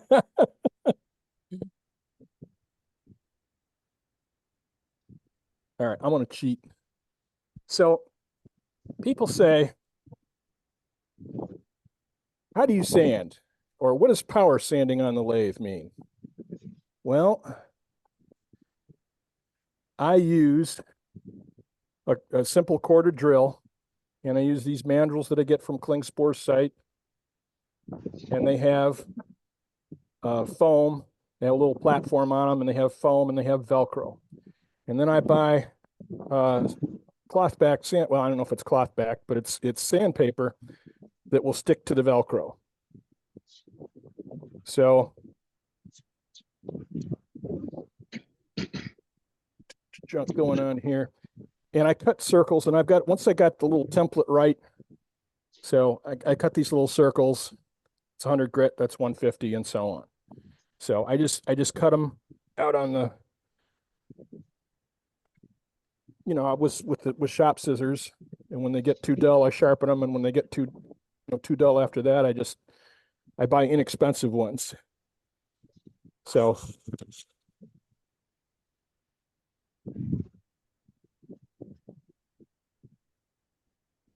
That'll make short work of it. indeed. Hey, that's my saying. Voila. Yep, voila, no more sand scratches.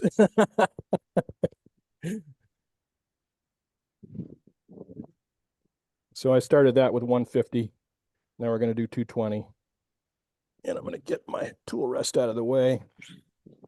Now, how fast are you spinning the lathe, Matt? Lathe is 335. And why don't you spin it up to 1,000? Because Oh, it'll leave, because when you spin the lathe up, if your lathe is going fast, sandpaper is a tool, it leaves tool marks. So if And it'll if the burnish lathe's your going wood. faster, it leaves tool marks faster. Yeah. So It that's why runs you the go slow when you're sanding. Yep. It runs the sandpaper, and all it does is fold over the grain on the wood, and you're not sanding anything. Yep. And if the lathe's going too fast, it doesn't do you any good to be sanding it all. It just leaves more scratches to get out. Right. It also heats up the backing that's connected to the Velcro and it won't stick anymore. Don't ask me how I know. Right. and it will also create friction fractures in your wood from the excessive heat from sanding at high speeds. And it reduces the life of the Velcro, and it reduces the life of how the Velcro sticks to the foam. And there's 1,000 other reasons to not do it. So, yep. So diminishing I have, returns. yeah, sorry, that camera's connected to my overhead thingy. So that's all nice and pretty. Okay. So, questions on power sanding. If you guys have seen the shop tours, various shop tours we've done over the years in this club, let me go back here. I have a framework that I put over my lathe to hold my overhead light, and onto that framework I have connected a number of different things, including a PVC drill holder. So that drill is right here in a little holder. And if you guys ever want to see that, I mean, I can show it, but it's extremely convenient. So there's 1,000 things that you can connect to a simple 2x4 light framework that's sitting over your lathe. So, okay, I'm now going to part this off about here. This leaves me a lot of extra wood to do the final cut on. I'm going to make a jam chuck on this remaining piece of wood, and then that jam chuck will become the bit that goes into the center, the little cone that goes into the center. So let's see where we are on the old PowerPoint note thing. We're on number 6 here, using jam chuck, complete the shaker body top. Okay. So, and because I can, I'm going to bring up tool stock support. I'm going to put a 60-degree cone in here to help support this, just so it doesn't go bouncing around the shop. And it's in there extremely light, just barely in there, holding it, keeping it from wobbling and so on.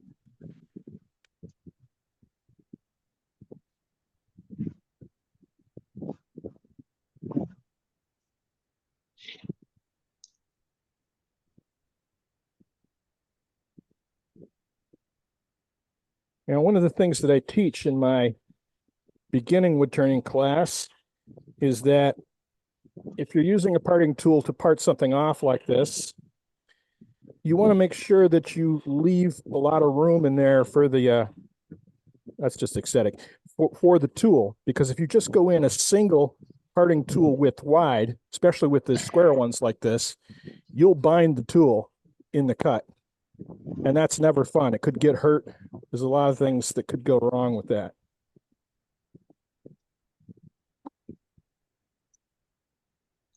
So be safe.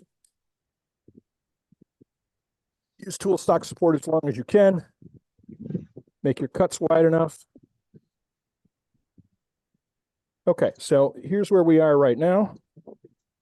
I've got this little bit on the top to finish, and we're going to now make a jam chuck here. So I'm not sure exactly how big that's going to be. I mean, it should be roughly 1/8 inch thick, because that's the size. Your mic is breaking up. What's that? Your mic is breaking up. Let me see if this is any better. Is that any better? Oh yeah, yeah, it is. I moved it like 1/4 inch closer to my mouth. Oh, okay. So all I'm going to do here is not necessarily trust the 1/8 inch Forstner bit. And I'm going to use my pencil here to get an approximation of where that's going to be to this camera here. Hey, Matt, before you get started, we have a question asking, why do you flip it as you part it off? I'm sorry, why did I do what? So Leonard has a question on why do you flip it as you part it off? I'm not I didn't following your understand. question. I don't Yeah, what understand exactly your do you question. mean? Yeah, please feel free to open the mic and ask. Leonard?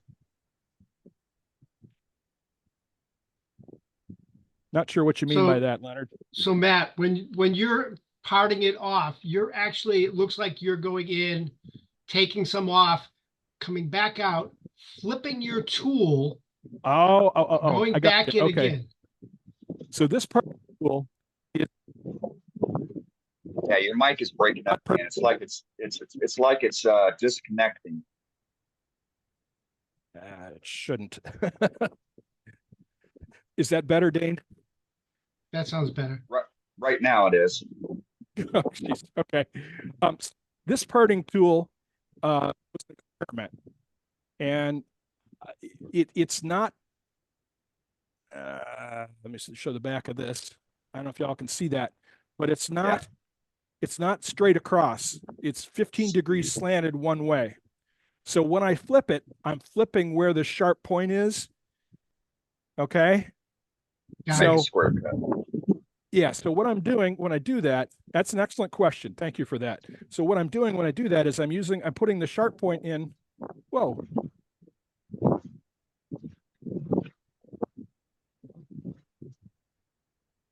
I'm sorry. I've had a series of glitches here today. So basically you're using it like it's a mini skew, and you're putting the toe in to get a sharper cut on the I am using it as a parting tool, but because one side is sharper than the other, I get a cleaner cut on the side with the sharper end. Okay, it's like a leading little point. Yes, I mean theoretically it behaved if I was using a skew like a scraper. Okay, if that makes sense. More like a peeling cut. That's more like a peeling cut with the skew. Well, no, because I'm going straight at center with this. Okay. Okay. So I'm going straight at center. Coming down. Right. I'm going straight at center with it. And then when I flip it around, I'm doing the wider, the wider part of the kerf. Okay. I'm doing this part of it when I flip it around to lead the point end against this part of the wood. And then I flip it around to go back against the other side. Does that make sense? Yes. Perfect for me. Okay. Yeah, but that's why I was doing that, and I do it. You're going to do it again on this next piece, right? You'll probably be doing the same thing. Not necessarily, but I can show you other tricks with this tool. I'm going to use my normal parting tool to make my normal parting tool is just my normal parting tools is basically a beading and parting tool, and I'm just going to use that to make the jam chuck piece of it. Okay. So what I've done here is I've sort of marked my inside here on this, but I'm not going to go all the way there. I'm going to sneak up on it. So I want the jam chuck to be tight. Okay.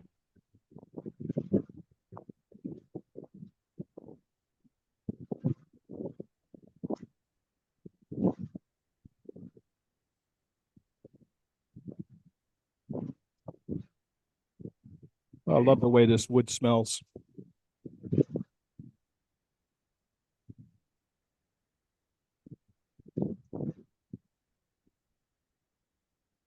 Now it's a jam chuck, so let's test it.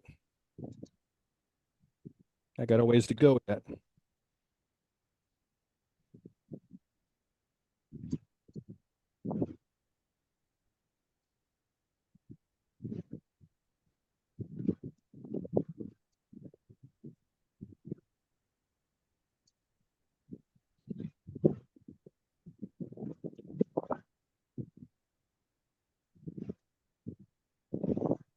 I'm not taking a lot of wood here.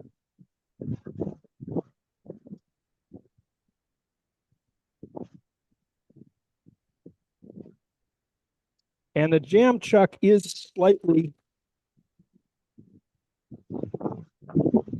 that's close. A little bit more.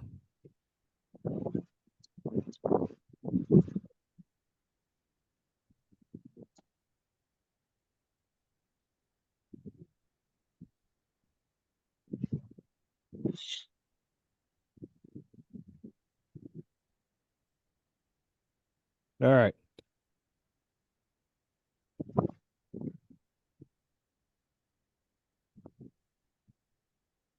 Now, Dane showed his mallet. So I was making gavels a while back and I decided to up the dimensions. So Good gracious. So I have a big shop mallet. Thing's massive. It is. It's 1.5 times the normal dimensions. Uh-huh. When you need that big hammer, just grab it automatically. Yeah, if Well, at first you don't succeed, get a bigger hammer. Yep. Yeah, and I kind of screwed up the handle a little bit when I made it the way it went in here. So anyway, but it's I use it. Started to pound in Christmas decorations and go to for everything. So okay, finishing the top of this. My eyes on.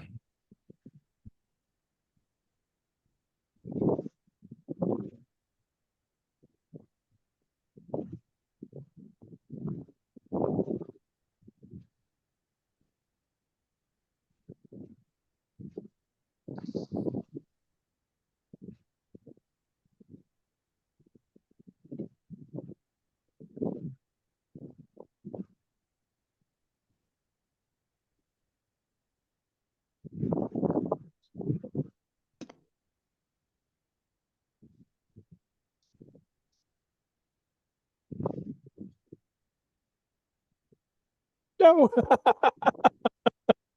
Yeah.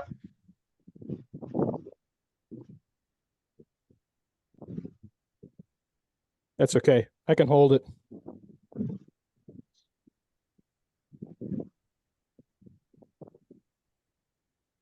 Yeah, I'm trying to. What's happening is I'm pulling it off with the cut. So I may end up doing some. Let's try. Let's try Cutting towards the headstock. Put a piece of paper Well, I towel in could. there. That brings it off too.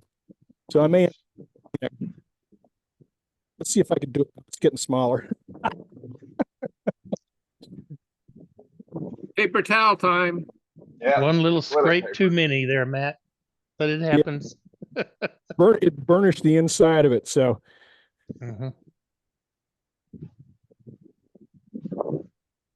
never a dull moment, right? It's a demo. Right. Always in a demo. Let me get the other tool here. I'm going to use this one. Yes, I'm very experienced at this happening in demos too. Well, I don't have much left to do.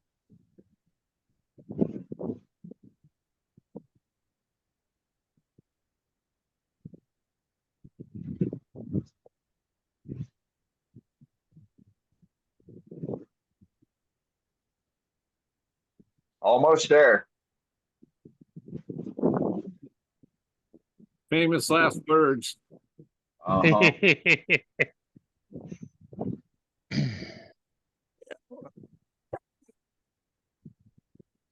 Yeah, it's good enough sanding. Yeah, so we got a commenter saying, break out to 80 grit gallons. That'll take care of it. I don't. So everything starts with 100 grit here. Now, one of the things I learned in the first one, because I sort of tested it before I took it off, is that you don't want this little point, if you do this way, you don't want this little point to be really sharp. Because that's is not happy making for somebody trying to use it as a salt shaker.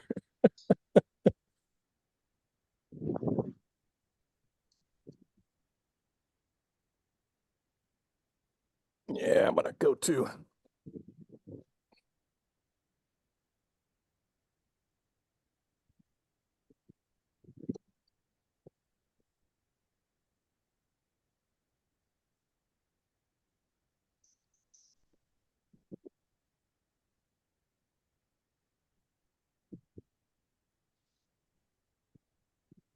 It's pretty pointy to me. And I'm not putting a lot of pressure on this. I'm trying to, delicately not pull it off of the lathe while I'm doing this. Just trying to caress it.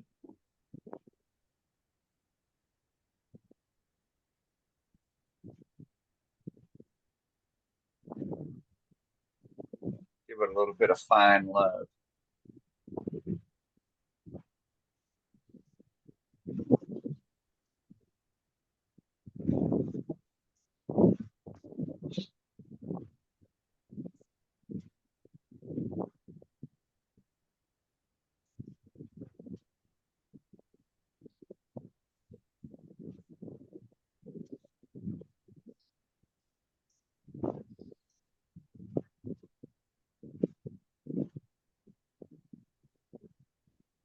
So that's good.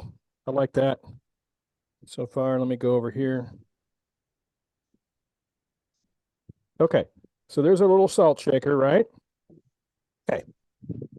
Now the next step is to turn this into the little cone that goes inside. So we're going to switch back here and go to my next page, which said interior cone using the jam chuck. Now we know that this is not quite the right size. So what I'm going to do is I'm going to get close to it and make it just slightly larger. And then we'll retrofit it. Okay. And then what I'm going to do is I'm going to make a little cone on the X. So that's this little cone, this little conical section in here. Okay, this is a cone, and then I'm going to drill the hole. And I'm going to use an 1/8 inch drill bit to drill the hole. And there's various and sundry differences. People disagree about what size that hole should be. You want more stuff to come out faster, you make the hole bigger. It's really pretty basic. Okay. Questions on that?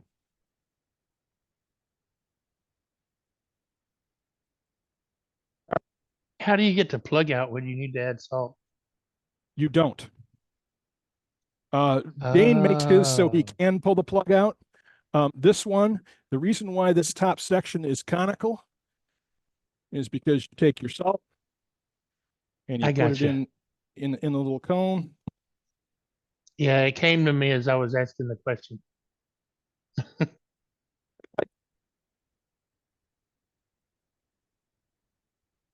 Okay. Cool.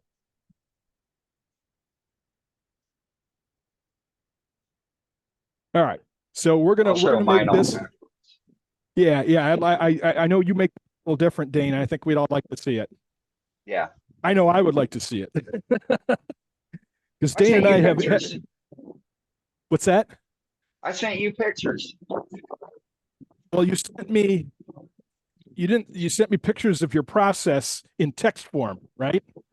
Well, I did that. I also sent the finished product. That's all right. Yeah, okay. But we'll take a look at it anyway. I'm looking forward to it, Dane. Okay. I'm going to make this, let's zoom in here a little bit so you can see it a little better. I'm going to make this a little bit bigger than the existing jam chuck because I know it's a little loose. And I don't want it that loose. I want it to be friction fitted, okay? No.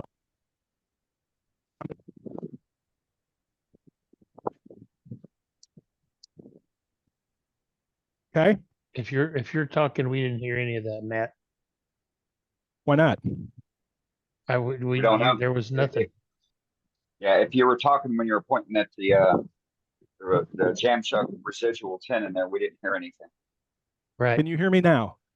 Yes. Okay. I don't know why. I did an update yesterday on my Windows and it installed Microsoft Edge against my wishes.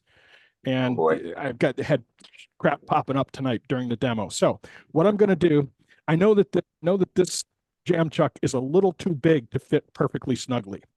So what I'm going to do is I'm going to make inside here, and I'm going to take this off. So I'm going to take it down till it's almost this thick, and then I'm going to take this bit off, and we'll start from there. Okay? Gotcha. That's what I said.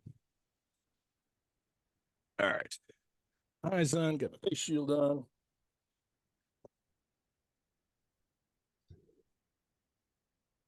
Hopefully y'all can hear me.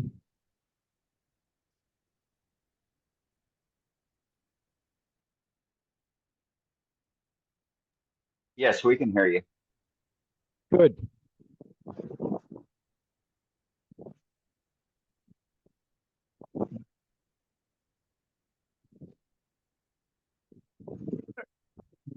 Fine tune it, parting tool. Switch to this camera. Y'all can see what I'm doing.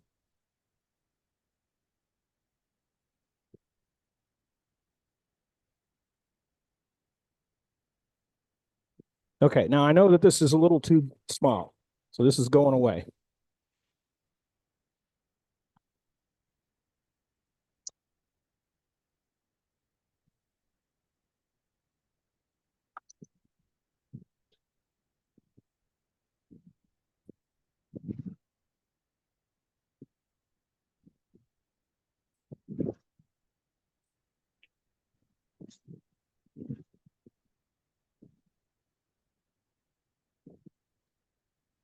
So I got a little extra room in there.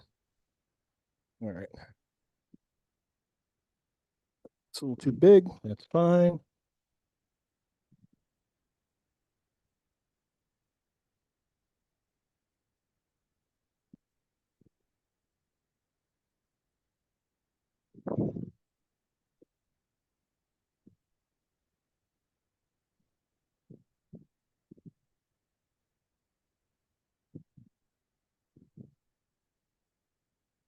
Big. Just a little bit. Yep, just a smidge.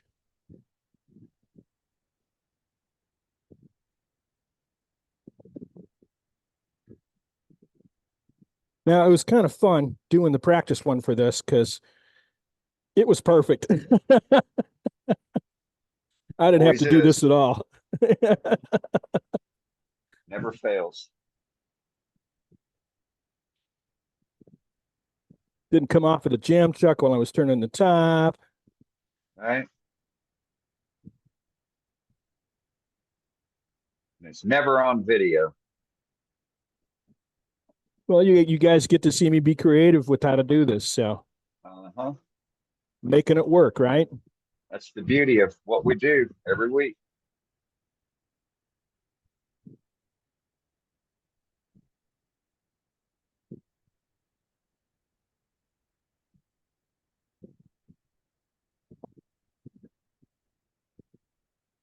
Now, I'm literally taking a dusting with this, and I've got the tool, my parting tool slanted a little bit.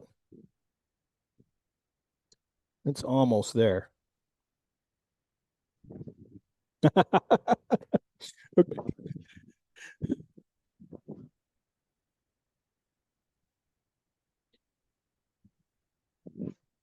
So the tool is straight on, it's slanted a little bit, which gives me a lighter cut.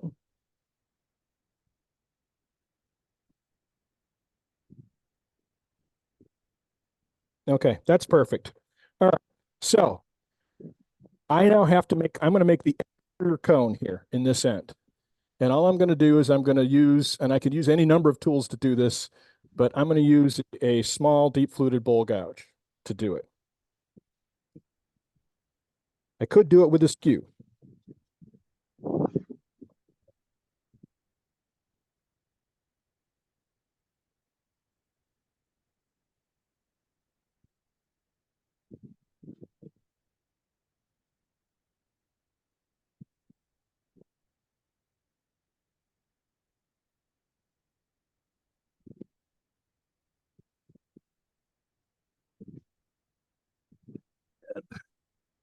Move my tailstock out of the way.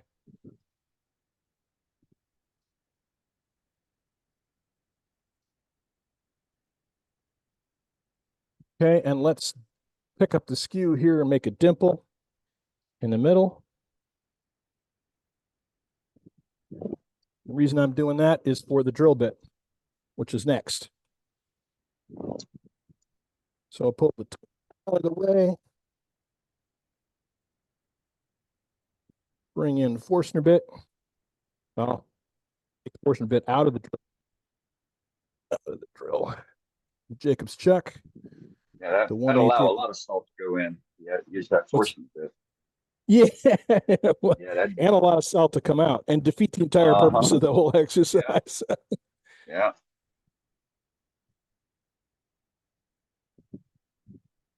So what size you drilling with? 1/8? This is a 1/8 inch bit, and I know you use a 3/32 stain.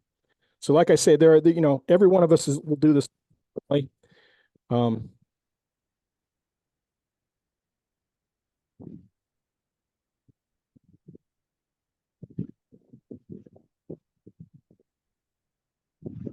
clear your chips regularly.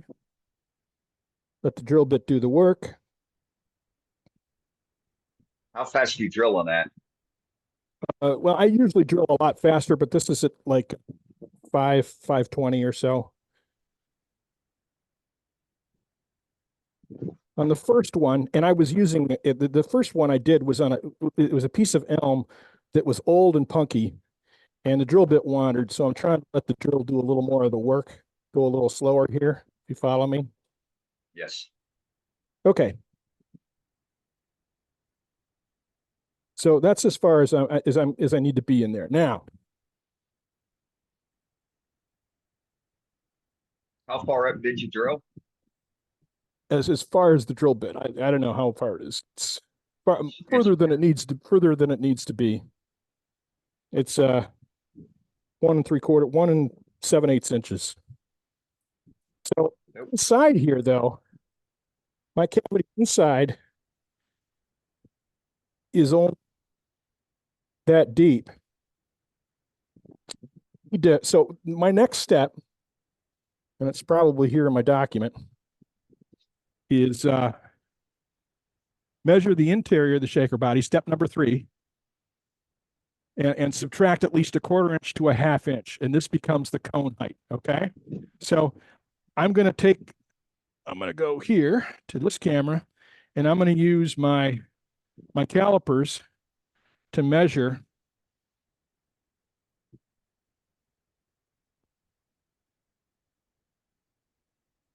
how deep the body is. Oops, my thumb's in the way. Sorry. So that's how deep my body is. Okay. So what I'm going to do here is I'm going to say that's like 1 3/4 inches. So I'm going to subtract about a I don't know, 3/8 of an inch or so and lock it in. All right. So that this becomes my cone height, and that's from the base of the cone. So that set it up. That's about, and I'll measure again, but that's about right there. Okay. So that's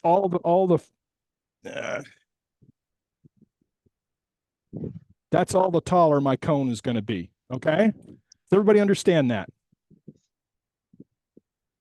Looks like it. No questions. Okay. All right.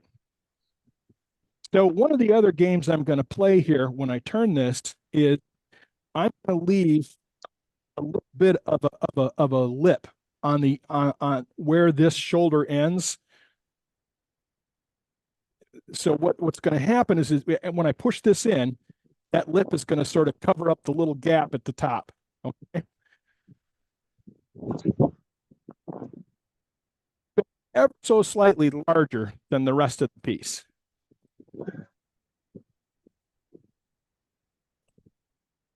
Yeah.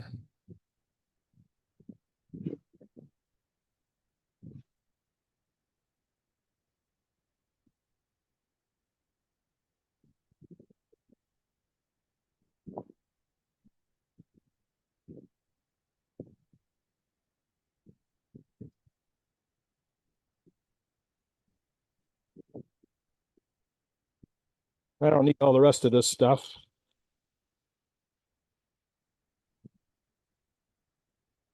So that my mark was here, okay?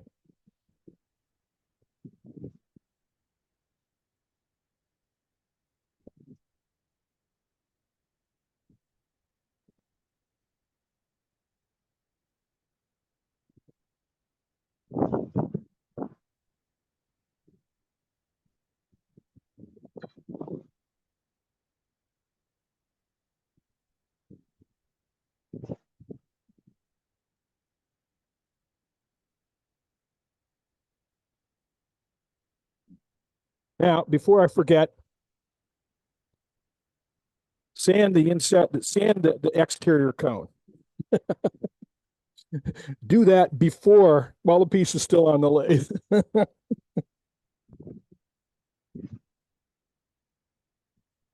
Because you won't be able to once it comes off. You'll have to do it by hand. Okay? Questions on that? No. Right.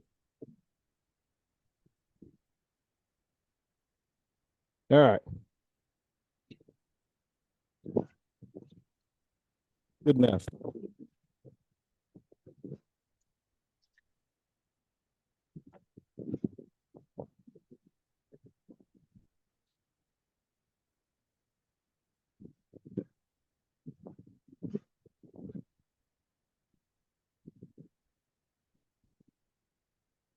All right, now let's measure this.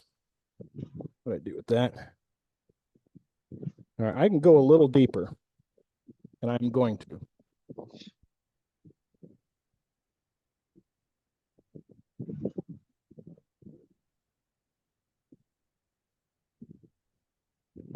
I'm going to switch tools to my detail gouge.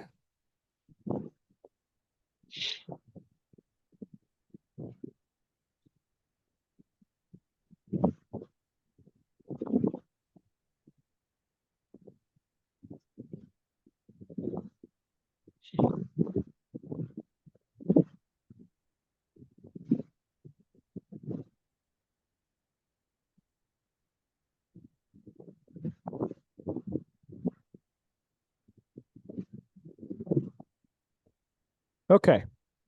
Now,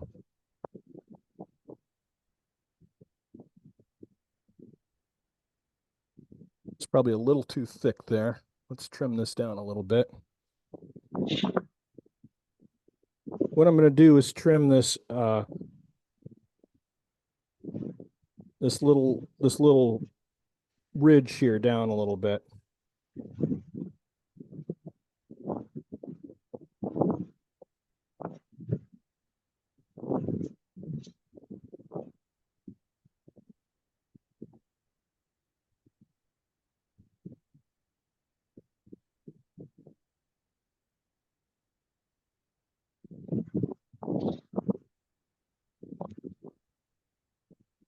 Now, I'm going to sand.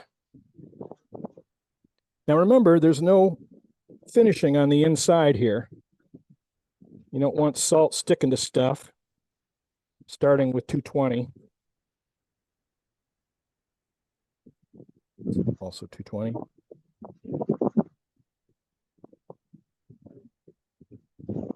And I'm going to part it off. Now I'm going to use my thin curve parting tool.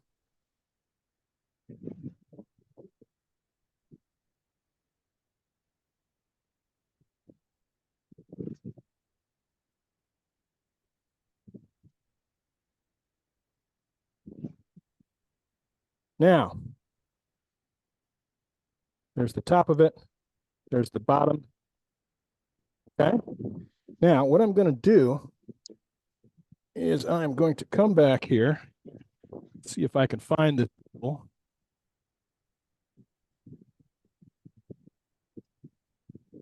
Don't know what I did with it. May have to use a bigger one. There it is. I've got here is a chamfer bit. Okay. And all I'm going to do is I'm going to come into this little hole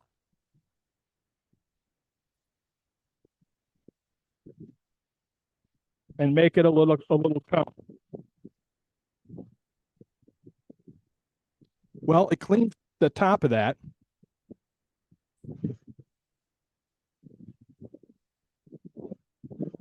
And it allows it to gather more salt when you're shaking it. Okay? Make sense?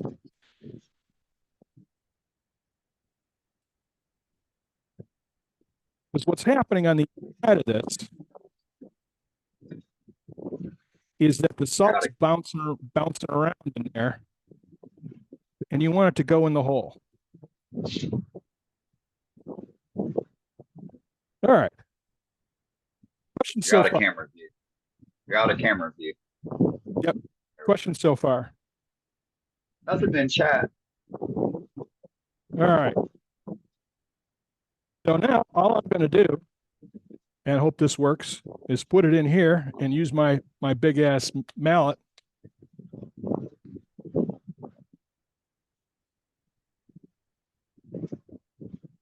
To pound it in.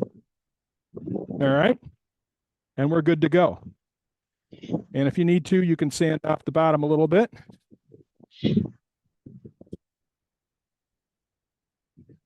And finish the outside. The black line that you see there is from the burn mark from when I put it on when I was testing it, you know, for size. So it's probably best not to do that. All right, so let's see if I've got anything. Detail. Yep. So shape the interior of the cone, step number 4, part the cone off at the height measured, step number 3 above, and use a chamfer bit to slightly widen the hole in the interior cone and assemble it to the shaker body mallet. All right, so the question, of course, comes next is, does it work? Of course it does. Well, we're going to test it. So I'm going to put a little bit of salt in here.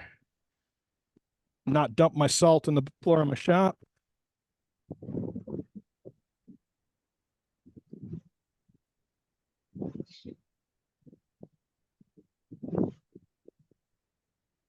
Get it down in there. All right. And we're going to restore my little piece of black paper here. All right.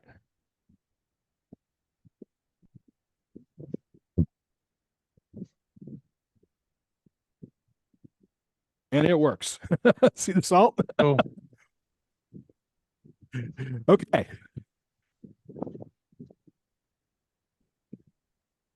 Well done, Matt. Very clever idea. Hey, Matt. Hey, Matt. Thank you, Matt. That was very enjoyable. That's cool, Good. Matt. Do you not finish the outside? Yeah, I do finish the outside, but you can put salt on the inside and finish it still because the salt's on the inside. Okay. So yeah, this other one here that I did yesterday, or this morning, actually, I did it this morning. I thought about it yesterday. It's got walnut oil on it. Dane, I think, uses Parfix. Other people, yeah, it doesn't matter what you finish it, you know. Don't matter if you finish on the outside. Yep. So salt shakers times 2. Awesome. Very cute idea. So one can be salt, one can be pepper. You can also, you know, do it for various, you know, fine spices. Yes. It's a neat little thing. It's a great party favor, especially with the holidays coming up. You know, make it, you know, if you're hosting, you know, you can give them out as gifts to your folks that are coming over, or if you're going someplace and being hosted, make a set and give to the hosting party. It's a real neat little thing. And there's a lot of different ways. I mean, I just did these tops because I like the way these look. Okay. So, and these are just, this is the one I turned out of the elm, and this is the one out of the Bradford pear that I just turned right now. Okay.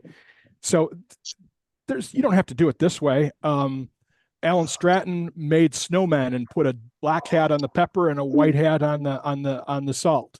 You know, there's a lot of different ways to do, well, maybe not.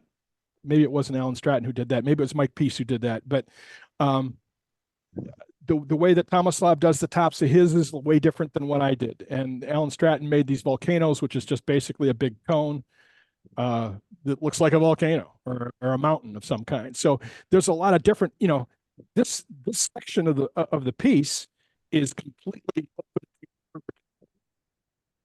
We just lost your mic. Why that is happening? This section of the piece is. Well, it's completely open to interpretation. Can you hear me, Dane? Yeah, we got you. Okay, it's completely. Okay. You can do anything you want with it. So it's, you know, it's like I said, there's a lot of different ways that people turn these. Yeah. So, yeah, I have a dumb question. Go ahead. I live for dumb questions. Well, it gets rather humid down here, and traditional salt shakers have a tendency the salt gets kind of yeah. Using this method with that one little tiny hole in the bottom, and the fact that the wood is going to absorb some of the moisture, it almost makes you wonder if it would help keep the salt drier with a salt shaker of that nature. Has anybody got any experience with that? I have never experienced salt or any of the other spices that are used out here in Tucson. You know, in the summer months, you know, we're sitting in soup humidity as well, and I've never experienced the salt bonding to itself. So real quick, I'll show mine. This is what started it all. Thanks, Right, Sue. camera. Thank you, everybody. Cool. Great demo. Thanks, Great man. demo, Matt. Matt, that was very enjoyable. Matt. Very enjoyable. And so, like I said, you know, you can make the outside bodies, you know, whatever shape you want. You know, and for me, I'll leave a little dimple to make it look like there's that's where you're going to turn it upside down and shake it. And so I'll do 1 dot for pepper and 2 dots for salt. That way, when you're on the table, you know which one you're grabbing.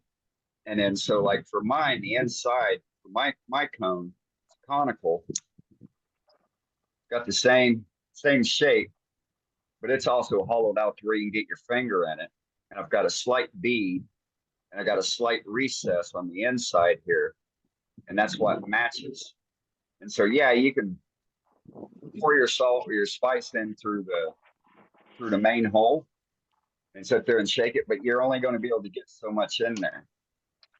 You just pull it out, fill it up a little bit, and then you can mash the cone down inside. And once it snaps in, it ain't going anywhere. You shake it up inside down, and it comes through the top of the hole and out the bottom. But, Very cool like idea. I said, Cool. It's a unique it's a neat little party favorite, and you can make it out of little blocks of wood that you have laying around on the floor. So I thought it'd be a good idea. Matt asked, you know, what I'd like to see done. I always try to get the demonstrators to do something different, you know, a different skill builder or whatever. And I'd written up the process on how to do this. I still got to massage it. I'll put it in. I'll get it massaged and dressed down a little bit for the newsletter, and get that submitted to JJ to put in here in the next couple issues. So. Yeah, Brent. Mine is a friction fit, and there is a little nub on the above the shoulder that is a little bit wider than the bit that fits on the shoulder. So it's that's why I hollowed it out a little bit inside, and it sort of locks in there. It's not going to come out. So I made there's a little sort of ridge above the shoulder. Right, and then for your inside cavity, you know, you want to have it hollowed out more. That way it holds more whatever spice that you're going to put in there. That way you're not constantly refilling it. So. Yep, and it leaves more room for the salt to bounce around and find the hole inside too. So, yep. Yep, for sure. You could drill fake holes in the top. Yeah, you sure can. But that's what I was. Well, that's what I was saying at the top. You know, That's mean. You put a couple holes, you know, so you can identify, you know, which shaker is pepper and which one is salt. You know, if you know one hole is for salt, Let me show you that thing that 2 little dot holes is for pepper, then you know which shaker you're grabbing. Yeah. But that defeats the whole purpose of having a no hole magic salt shaker, though. well, other than the fact that, you know, they pick it up and nothing comes out. That's true. I mean, you're right about that. You know, so. Yeah, that'd be interesting. It's real comical, you know, the first time it's used on the dinner table. Hey, Matt, that was a very enjoyable evening. Believe me. Thanks. Well, thank you, Al. What'd you learn, Al? Thank you for sharing. Believe me, that was nice. What'd you learn? What'd you learn?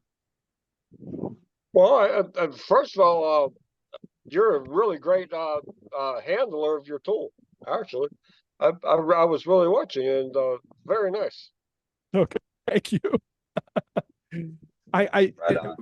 People ask me how you get there, and it's like I practice every cut. I'm practicing the cut. I'm practicing the tool. I'm practicing the shearing cut.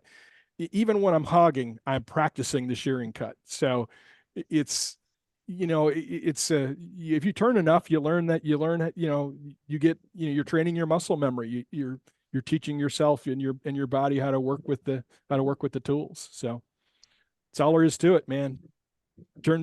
Make more shavings. Yeah. So the question on what keeps the cone in, it's a friction fit. So I've got a slight bead on. Let me put myself back in. So I have a slight bead, probably 1/8 of an inch up from the end here. And then on the inside, I have a slight recess, and the two of them snap together, put it in, right? Just like this. Right? Yeah. Give me a hammer. Tony in a demo. Yeah, I got one of these. Right. And then, and everything sits nice and flush, and then you just pull it out. And sitting there pulling it in and out all night. You do. There we go. But it's a nice tight fit, and you want to make it out of a solid hardwood. If you make it out of one of the softer hardwoods, that friction fit is going to go to the wayside because those wood fibers are not going to be able to hold up to removing it. Or like with match style, pound it in and just pour the salt, pour the spice in the bottom, shake it up and down until it gets in, fills up the cavity. And for me, it's just quicker to pull the cone out, fill it, and then put it back on. So there's a question, Dane, is yours is not finished inside, is it? No, I don't finish the inside. But the outside is Parfix 3408. And it's got to be 10 years old. Very nice. It's a piece of mesquite chili. I love, whenever possible, I always try to keep that white sapwood. It's such a striking contrast. Yeah, I love any piece that I can get that sapwood in, that color contrast. Yeah. I'm all for that. Yep. For sure. So, but like I said, it's that stuff holds up. It's 3408 is remarkable CA. And let's see. All right. Any other questions on the Turk shaker? Going once, going twice. All right. Well, let's go back to Captain Eddie and see what he thought of this. Oh, Matt. Oh, no, he's not here. Eddie ducked out. All right. That's fine. Let's pick up some gallery. Let's go to Chris. I think Chris is in. This will be the first time he's been here. Hey, Chris. No, he's been here before. We got you on spotlight, but you got to unmute yourself, Chris.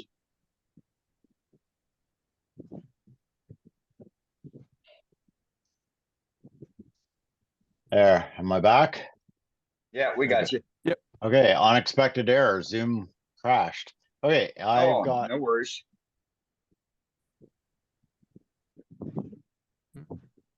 Oh no, it's froze up on you again. Hey, Dane, you were gonna have Matt show everybody that ball and mill tool. Oh yes. Matt, you still in your shop? Chris, we'll come back to you here. Yeah, sure I am. Yeah.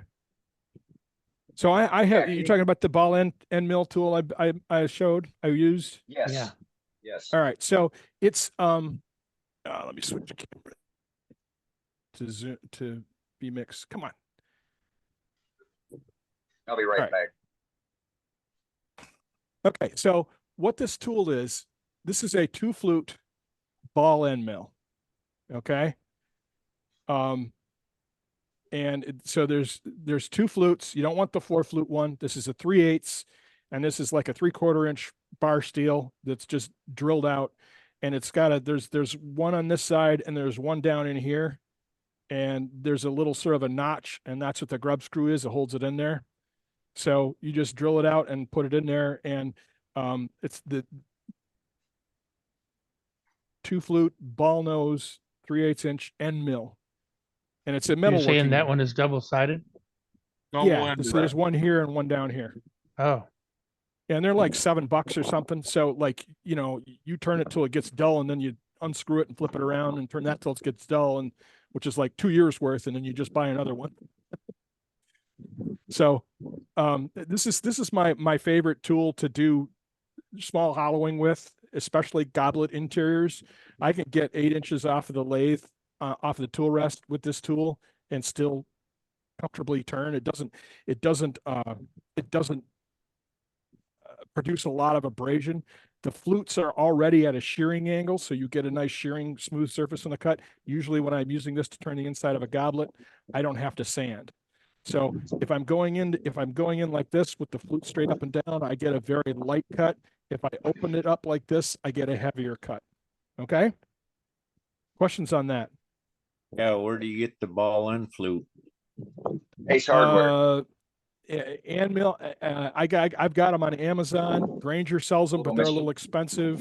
Any tool store, any machine shop has them. Yeah, let me see if I can. All right, well, This one- it's just a double end drill bit, right?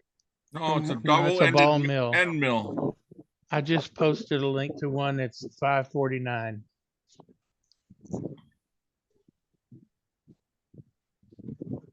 Yeah, Thanks, I Billy. buy 3 You're I buy welcome. 3 or 4 of them at a time. So let me get. So it's a bit that goes. It's a bit for making flutes in a milling machine for metal work. It's not a true wood turning bit.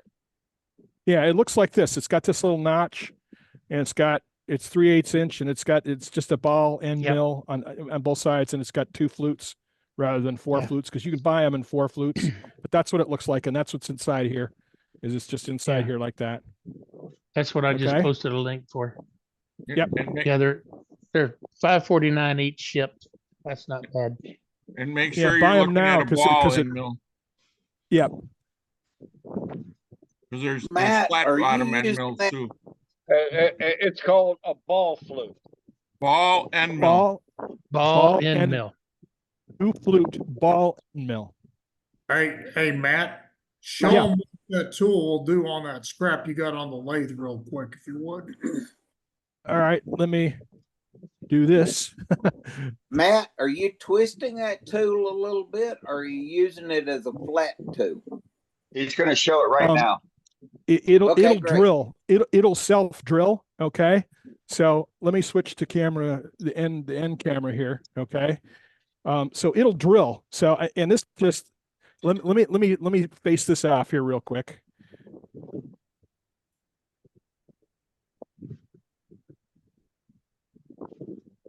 Okay. It's basically flat. Now I'm going to put this tool in here, and I want to bring my tool rest up a little bit so it's on center.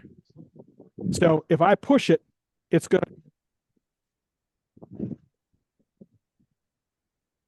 Your mic's broken. There you go. So if I push it, it drills, and then I can pull it out.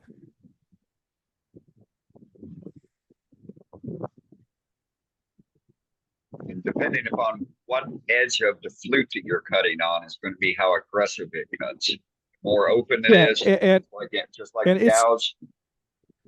It's just cutting up in here, up in the very tip is where it's cutting. So and if I open the flute up, it takes a bigger cut. Hey, Matt, it's just for end grain, isn't it? It works on side grain too. I mean, it works really good on end grain, but that's just how it works. So and you saw how quickly I did that, and that one isn't that sharp. It's about ready to be switched out. And yeah. while you're at that angle, clean off the one of your bits there and identify the flute on the ball mill there. Okay, I'm not quite sure what you're asking, but it's this bit here is the flute, so it's cutting, Right. inside of the tip right in there. I don't know if y'all can see that. It's Yep. cutting. Like, I can right up see, there I on the can tip see of it. All right. The person that asked, I forget who asked. Are they able So you to can see it? you can see where the shavings are on that tool. That's where it's cutting. Yeah. Okay. So and on the side, like if I'm doing the wall, like when I was inside the wall, I'm up on the side here, and if I can, I will drop the tool. I will drop the tool handle to get it up if I've got room to get it up in clean it up this way, and you move the cut further down the flute. So from here, when you're in the bottom to here on the side, you're cutting down here. And if I tilt it like this, I get more of a shear. Okay. And if I move the cut, if I roll it and I move the cut further up to the tip, I get a better cut on the inside of on the walls. So let's see if I can try that. And So because it's got two flutes, you can rotate it and get basically twice the use out of it. Yeah, right.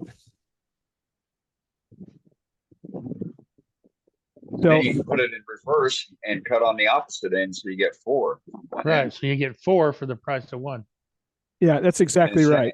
And since it's a double, so that makes 8. You guys are multiplying too much.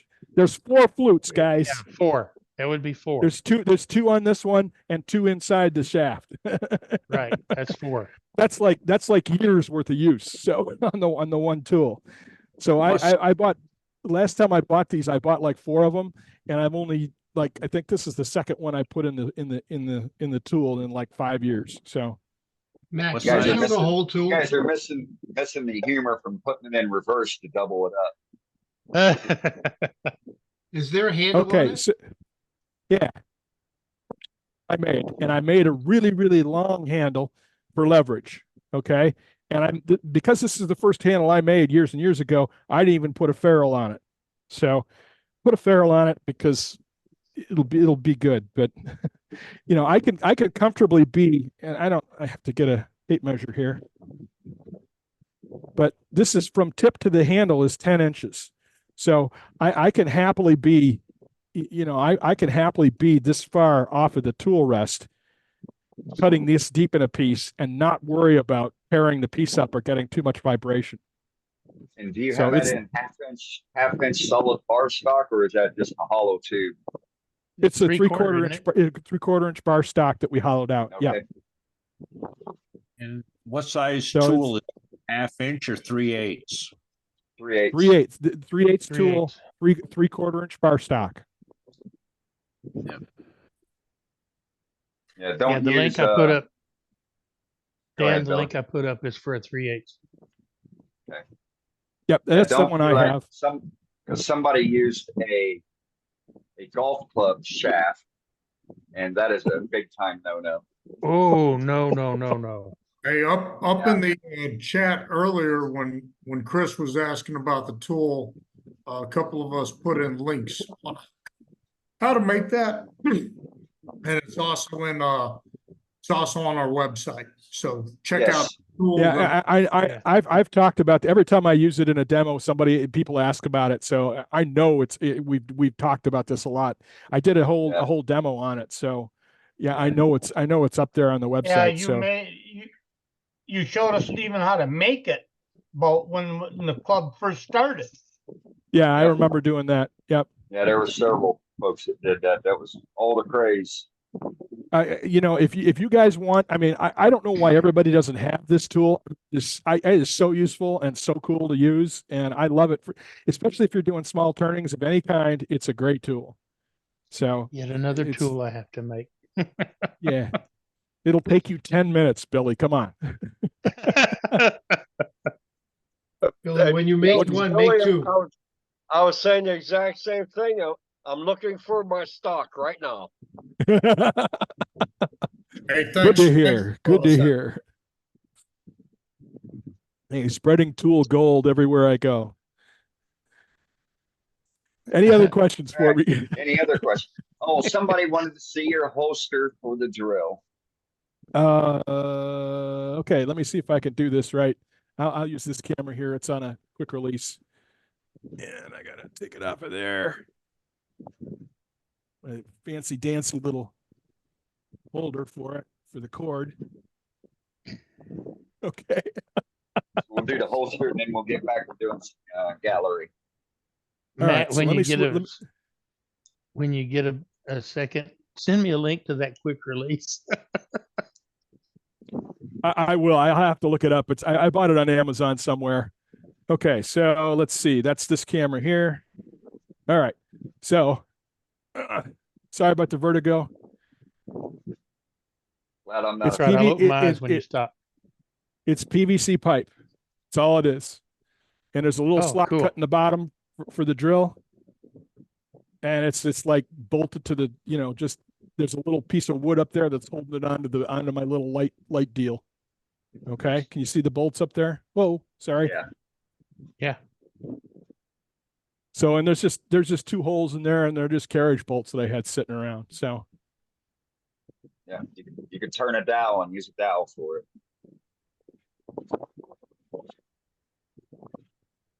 Now I see that there's a 3/8 shank diameter with a 3/16 1/8 mil diameter, and then you there's want a 3/8 3/8. 3/8. Yep. You don't want a different one. Billy put it in the Right. chat. Just click on his link. I just found it on Amazon for $6.25. Yeah, his Billy's link got is a link like for a $5. buck less. Use the link It Billy says- put in the chat. It says 1/8 inch. Well, the one I put in the chat says 1/8 inch mill diameter, 3/8 inch shank diameter, 3/8 inch flute length. That doesn't Well, sound right. No, that doesn't sound right. You want 3/8. You want a standard 3/8 ball end mill. Right. Yes. We lost your mic again. We lost your mic. Can't hear you. Nothing. You're still dead, Mike. I hate that. There you go. That's 3/8. I think my cord's pinching or something. I don't know. It's Yeah, weirdness. that's Um, the sound that it was making. Like it's with the connection breaking in and out with the mic the whole time. You're probably Is right. it It's good now? full Is it good now? Yes. I couldn't get the clip to hook onto my pants pocket and stuck it in my back pocket. So I think it's kinking the cord. Might be. Hey, Matt, Yes, are you familiar with the hook tool? It's I am. great for turning in grain. It's just fantastic. Yeah, that's on my short list. I don't have one of those. Well, I broke Howard's mine got one. a couple It's weeks taking ago. cheap. Yeah, I broke it. Todd I Wright- broke one of them a couple weeks ago, so I'm hunting for some more. Make yourself a mallet. Yeah. Yeah, Todd Ryan's got them hook tools. I love mine. They're made by Canada. Martin Clarkson has them too. Yep. Right. Yeah, there's a number of people that make them. So Joaquin, who did you say? Oh, he's out of Canada. I helped Dane him. makes them too. Oh, yeah, Oh, that's a ring tool there. That's Yep, a ring tool. but he's also got a hook tool. Who is Let me that? go Todd grab that. Rain? Todd Rains? Todd Rains, wood turning tool store. He's got the handles. He's got the hook.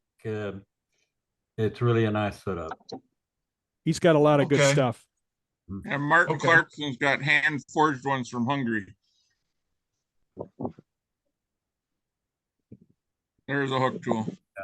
And so these are collaborations between me and Scott. And that's a Japanese designed hook tool. Yeah.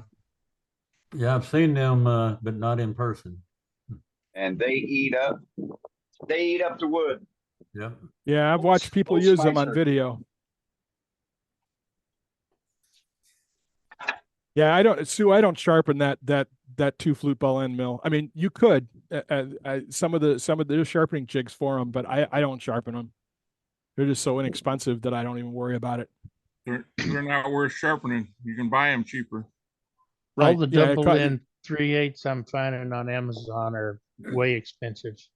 I think I paid $5 for mine.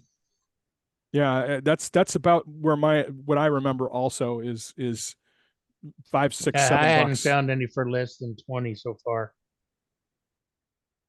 The All right, smaller great ones you discussions. can get. But we Anyway. got all these All right, let's sharpening tools. What would be sharpening the thing? Because you got everything in the world to sharpen it in your shop. right. Yeah. Amen. All right, let's get back to a little bit of gallery here before we close out. Chris, we got you up next. No, we had you up next.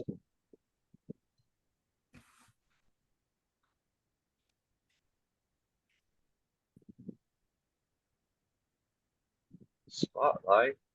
Huh. Wow. There we go. Unmute yourself, Now Chris. unmute yourself now, Chris. Press space bar. There you go. I think he's froze up again.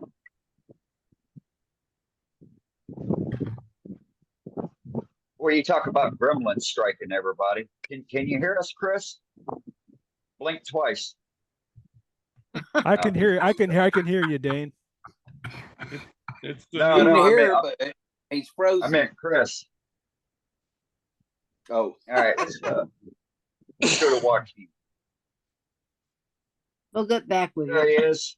All right. Okay. Well, this was just a little piece of ash. It's been sitting in my shop. It's a rough turn. The other day I thought, well, get out there and finish something, get something going.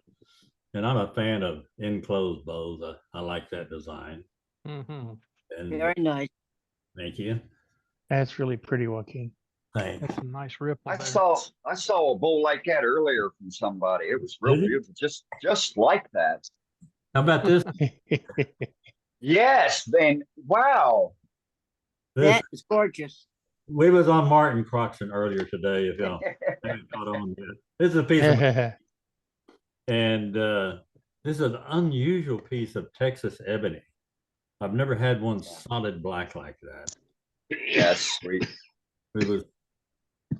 They was thinking I was going to lift this off and it's going to be a hole, right?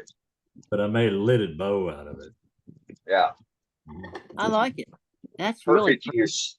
Yeah, yeah, great use of that wood. So is Terry here? I got to tell a story on Terry. They asked me to teach a tool sharpening class at one of our learning turns, and this is the leftover piece. And one guy come in, he had a 3/8 bow gouge, and we made a beating tool out of it. And we were sharpening different tools and stuff. And every time I'd have Tom put a bead on this thing, well, then Terry would come over and cut the bead off.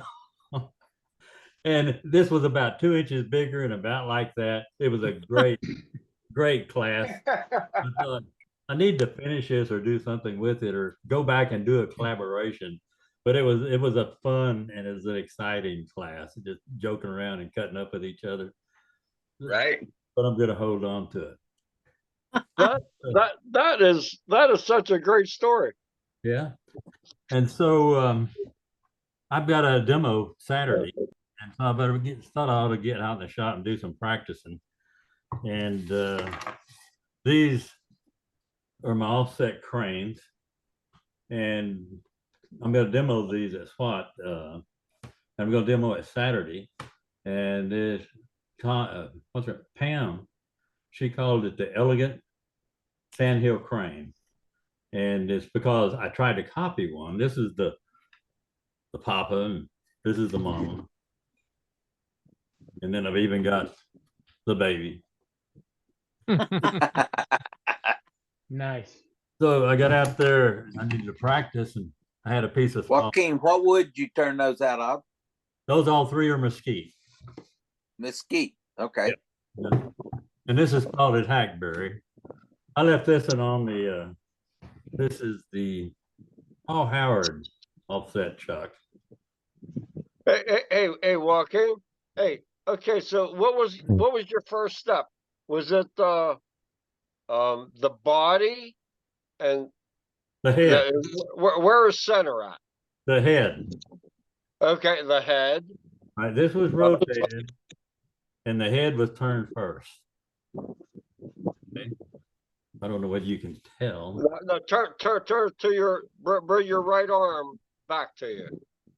Show the side. Yeah, like that. Yeah. Yeah, you see how this rotates though? Mm-hmm. Yep. Off center. I rotated that 3/4 of an inch off center and turned the head first. Right. And I rotated back on center to do the body on down into here. It's all done on center. From here to the top's all done on the head. And I always try to find a little face or something to put the beak on. I never put the beak straight on. You notice this one, you know, he's looking up in the air. Like he knows what he's doing. Well, this one with that Spalding, look at the eyes, crazy eyes it's got. Yeah. Oh, that is cool. That's cool. Yeah. And so, That made your day, didn't it? yeah, you know, but yeah, I got a demo this Saturday, so I thought I better get it. I'm not finished with it. I need to do a little more finishing before I part it off. And you can also do this on the duck chuck. You can also do it between centers. I started doing them between centers. And then I discovered the duck chuck, and I did the duck on the duck's chuck. And so then I went to these because I can get this up to about 1,500 RPMs if I want to. I did one in Austin after SWAT, and I had a dovetail in here, and I was turning the bird this big, which I realized you don't do this big a bird in a demo. Make it easy.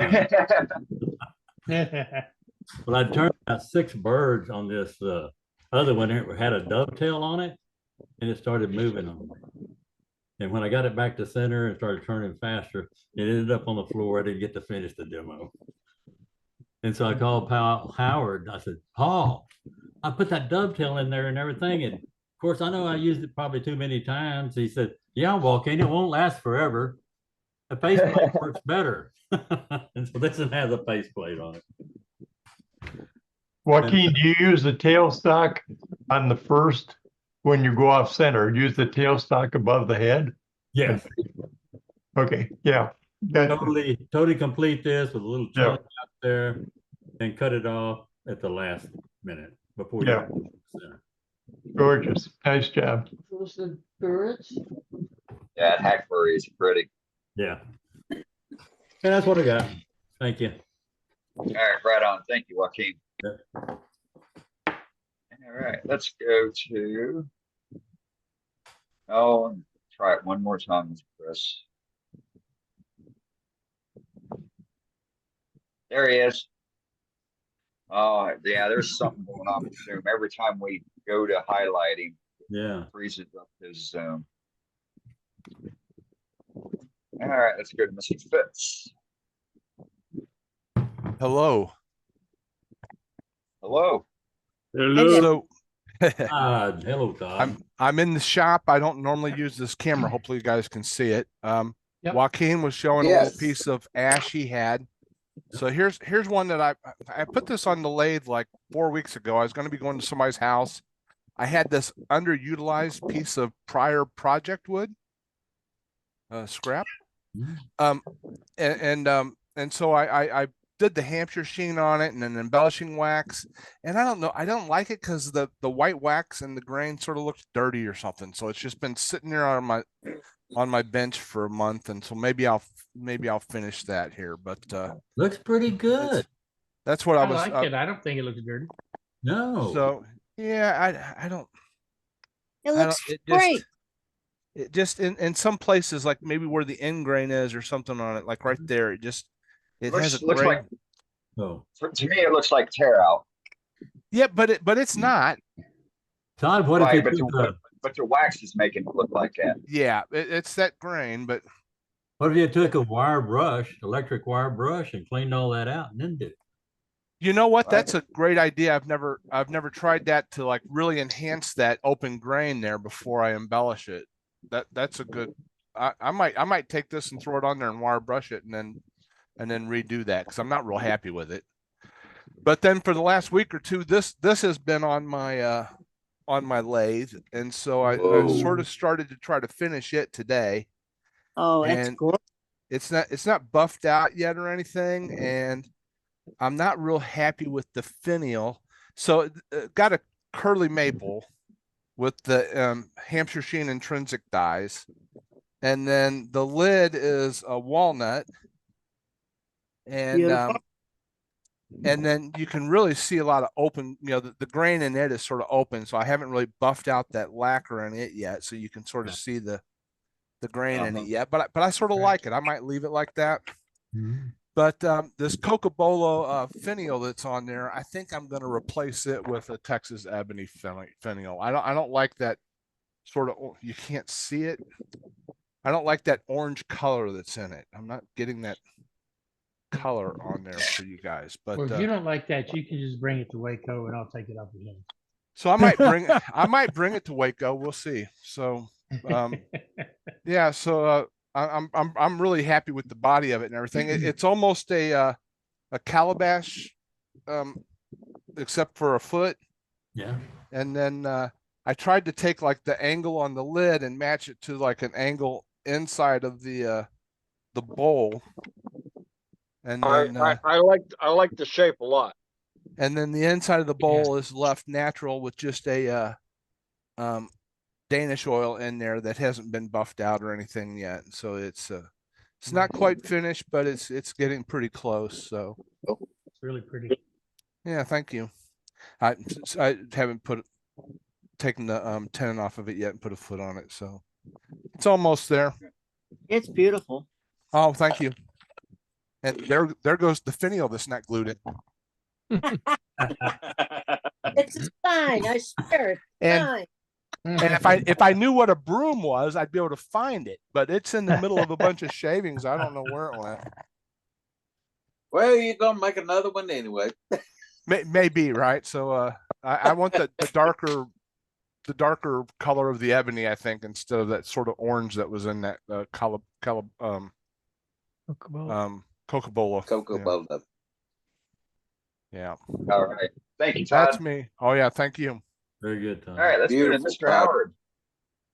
Hey, Howard, we got you. Hey, here we go. Everybody's doing all right tonight? Doing good. Yep. Good demo there. Very good demo. I really like that. Oh, this is a piece of cherry burl, and I guess it's live edge. I pulled all the bark off of it best I could. So anyway, Looks pretty. That's really pretty. That is pretty. That looks The good. grain just going everywhere. I love it. yeah, You've burls are you've done some other pieces too, Howard, in the last week. I don't know. I saw some posted on the Facebook page. Yeah, on the Facebook page. Uh-huh. Oh yeah. Yeah. Oh, I was You hoping got to one see of it. them? You got one of I'm them? Not that there's anything wrong with that one, but I'm trying to remember what it was. It was a decorated piece. yeah, I can't remember the specifics on it either. Showed Kinda a small. finial, didn't you? Kind of small. All right, I'm gonna go look. Oh yeah, I had a finial. Yes. Yeah, I sold that one. Oh, okay. It was real tall with Good the Yes. bark coming Yes. out like that. Yep. Yeah, somebody saw it and That's offered a damn, too much. that's a damn Offered shame. too much. Yeah, offered too You need much it. for it, so it's gone. So You need to tell them to wait until after the meeting. It's available on Thursdays. But show me the money. Show me the right. Show me the money. Yes, sir. Everybody's got a price. All right. Thanks, Howard. That's all I got. Thank you. Beautiful piece, All Howard. right. Go to Thank you. Gerald. Hey, buddy. How you doing? You're muted. Am I muted now or am I talking? Nope, you're good. We got you. Okay. Let me get this cleared off my screen so I can see you better. This is a pepper grinder for my sister. She lives on Kauai, right next to the Kilauea Lighthouse. And this is my version of what the lighthouse looks like. And her birthday is this month, so I decided I'd make something that she couldn't find locally. And the top, it's made out of acacia wood that blew down my backyard about 2 years ago after a hurricane. And then the roof on the top of it is a piece of redwood burl. Oh, that's very nice. So I know she'll like it because this is what you actually see from the corner of her property. She's the closest one living to the Kilauea Lighthouse. Wow. So she sees it every day. So this will be a good little reminder. Oh, it'll be a good discussion piece when she has visitors. Yes. Absolutely. Yeah. Well done. Well done. Thank you for sharing that. Quite the theme on Shakers tonight. All right. Do we have anybody else up for gallery? Oh no. All right. Well, I thought I'd talk about chucks. I was involved in quite the little conversation with somebody earlier in the week in one of the groups, and so it started off with a person asking, why their turning kept wobbling inside of their chuck, and so the person had a piece of wood, probably about 3 inches in diameter, had their chuck maxed out.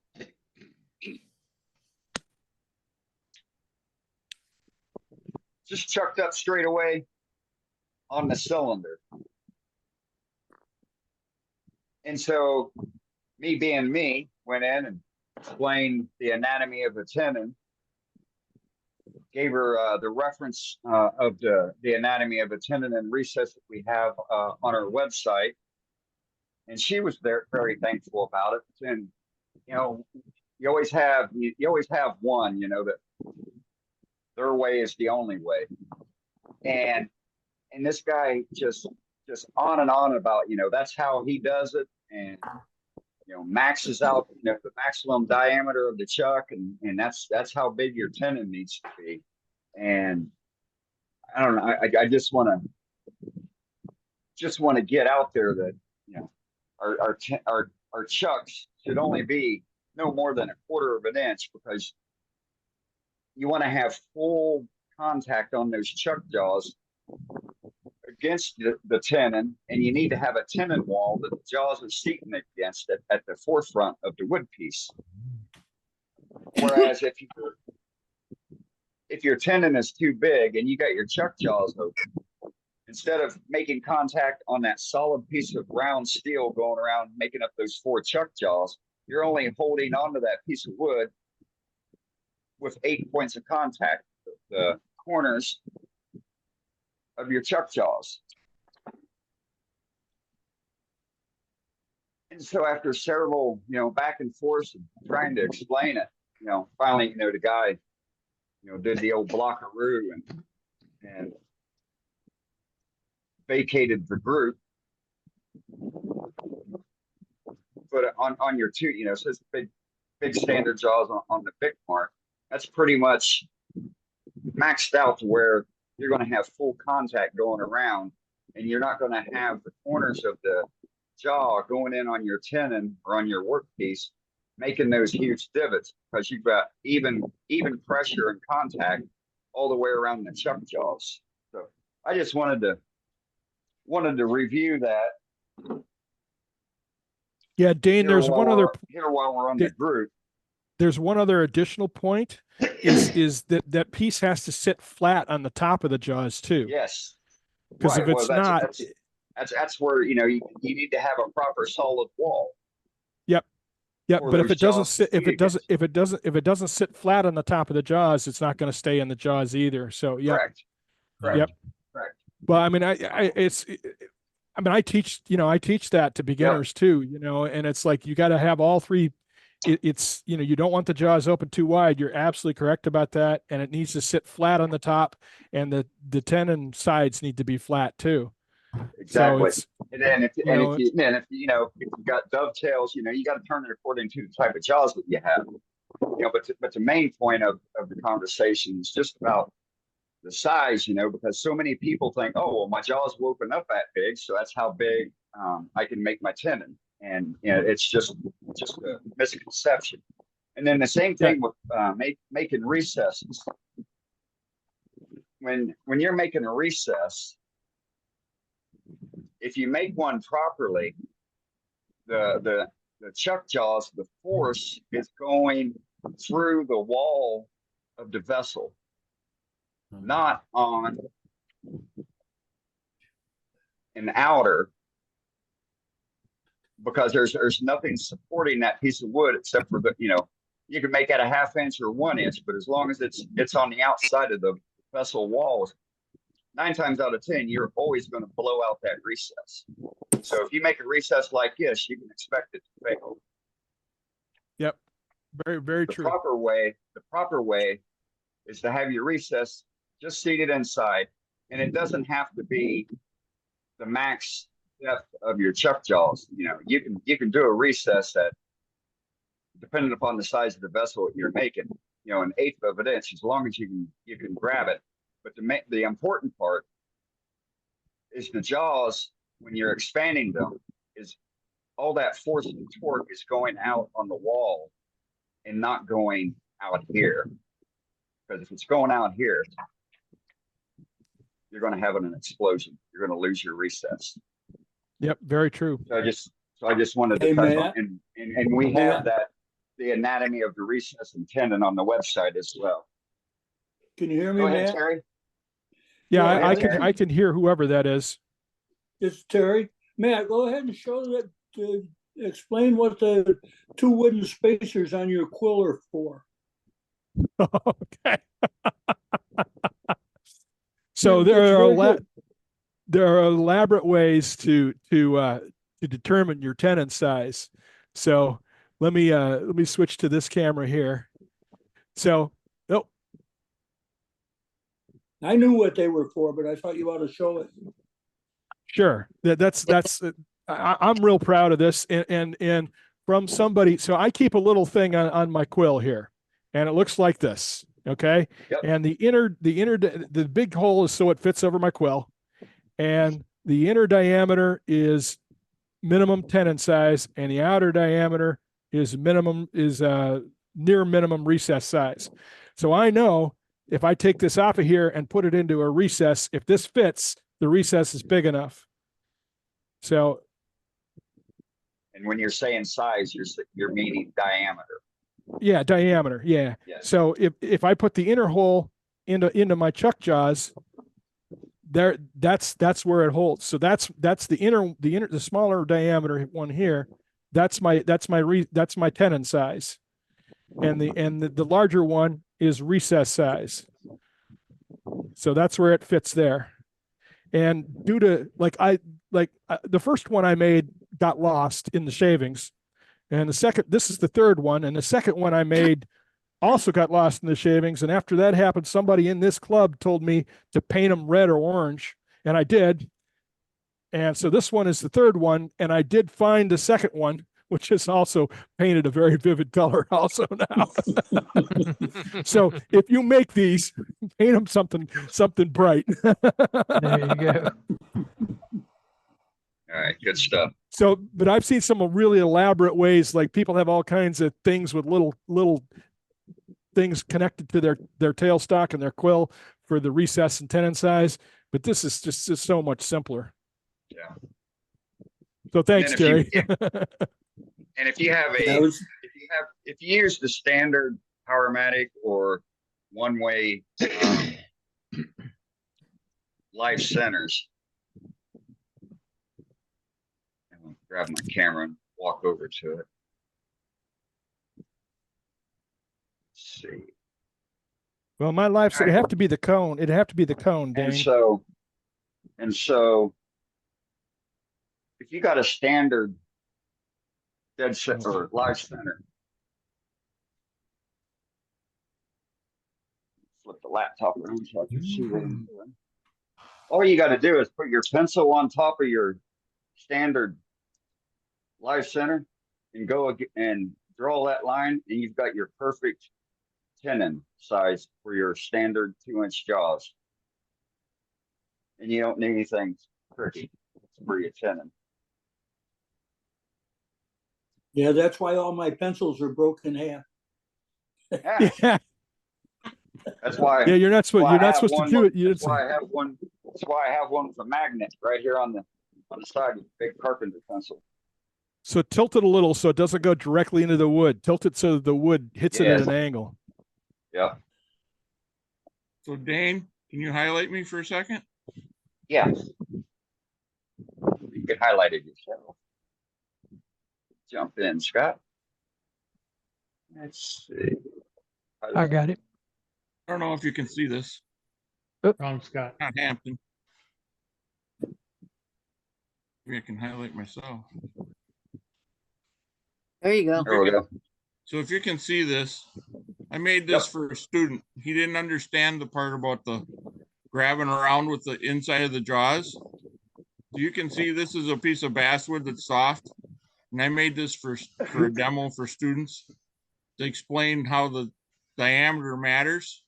So you can see that between those notches, the indentation, that's all the farther your jaws have to be apart to get the ideal thickness or diameter.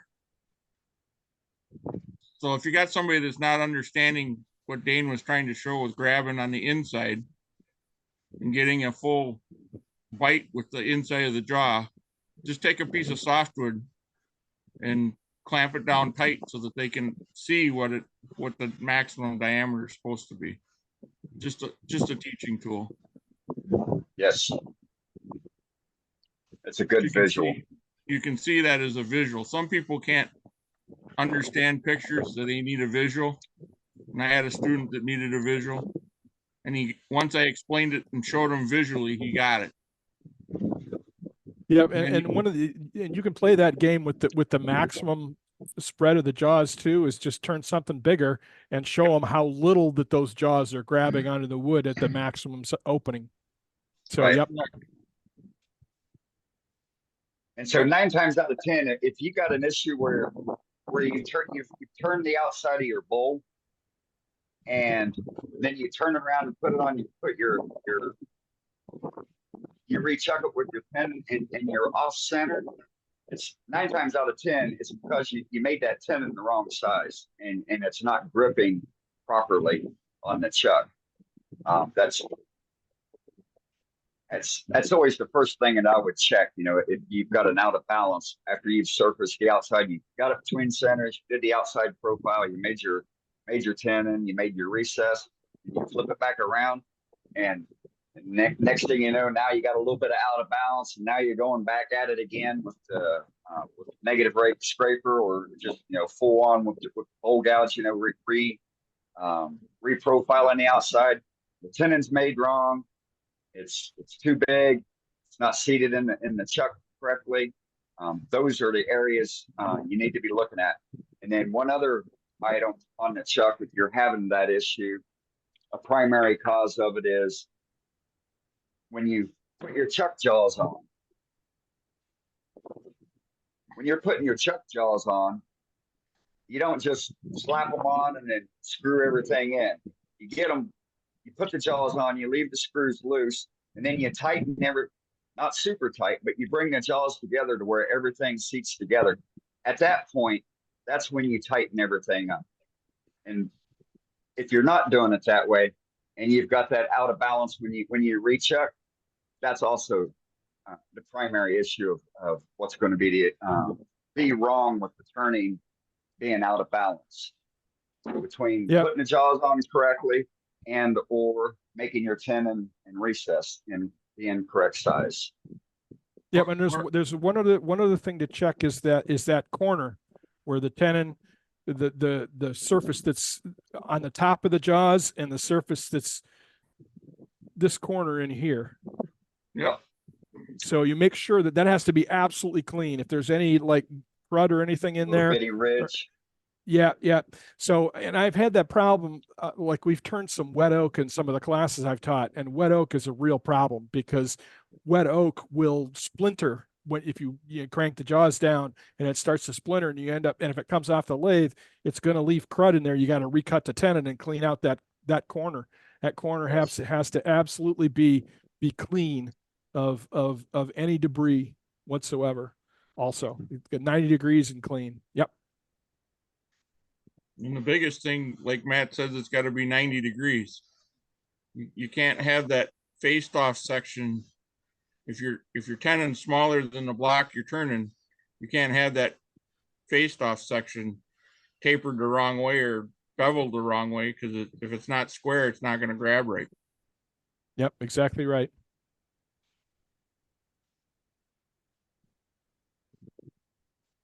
Maybe Matt All can right. bring up the picture. Well, it is. Hey, Tom.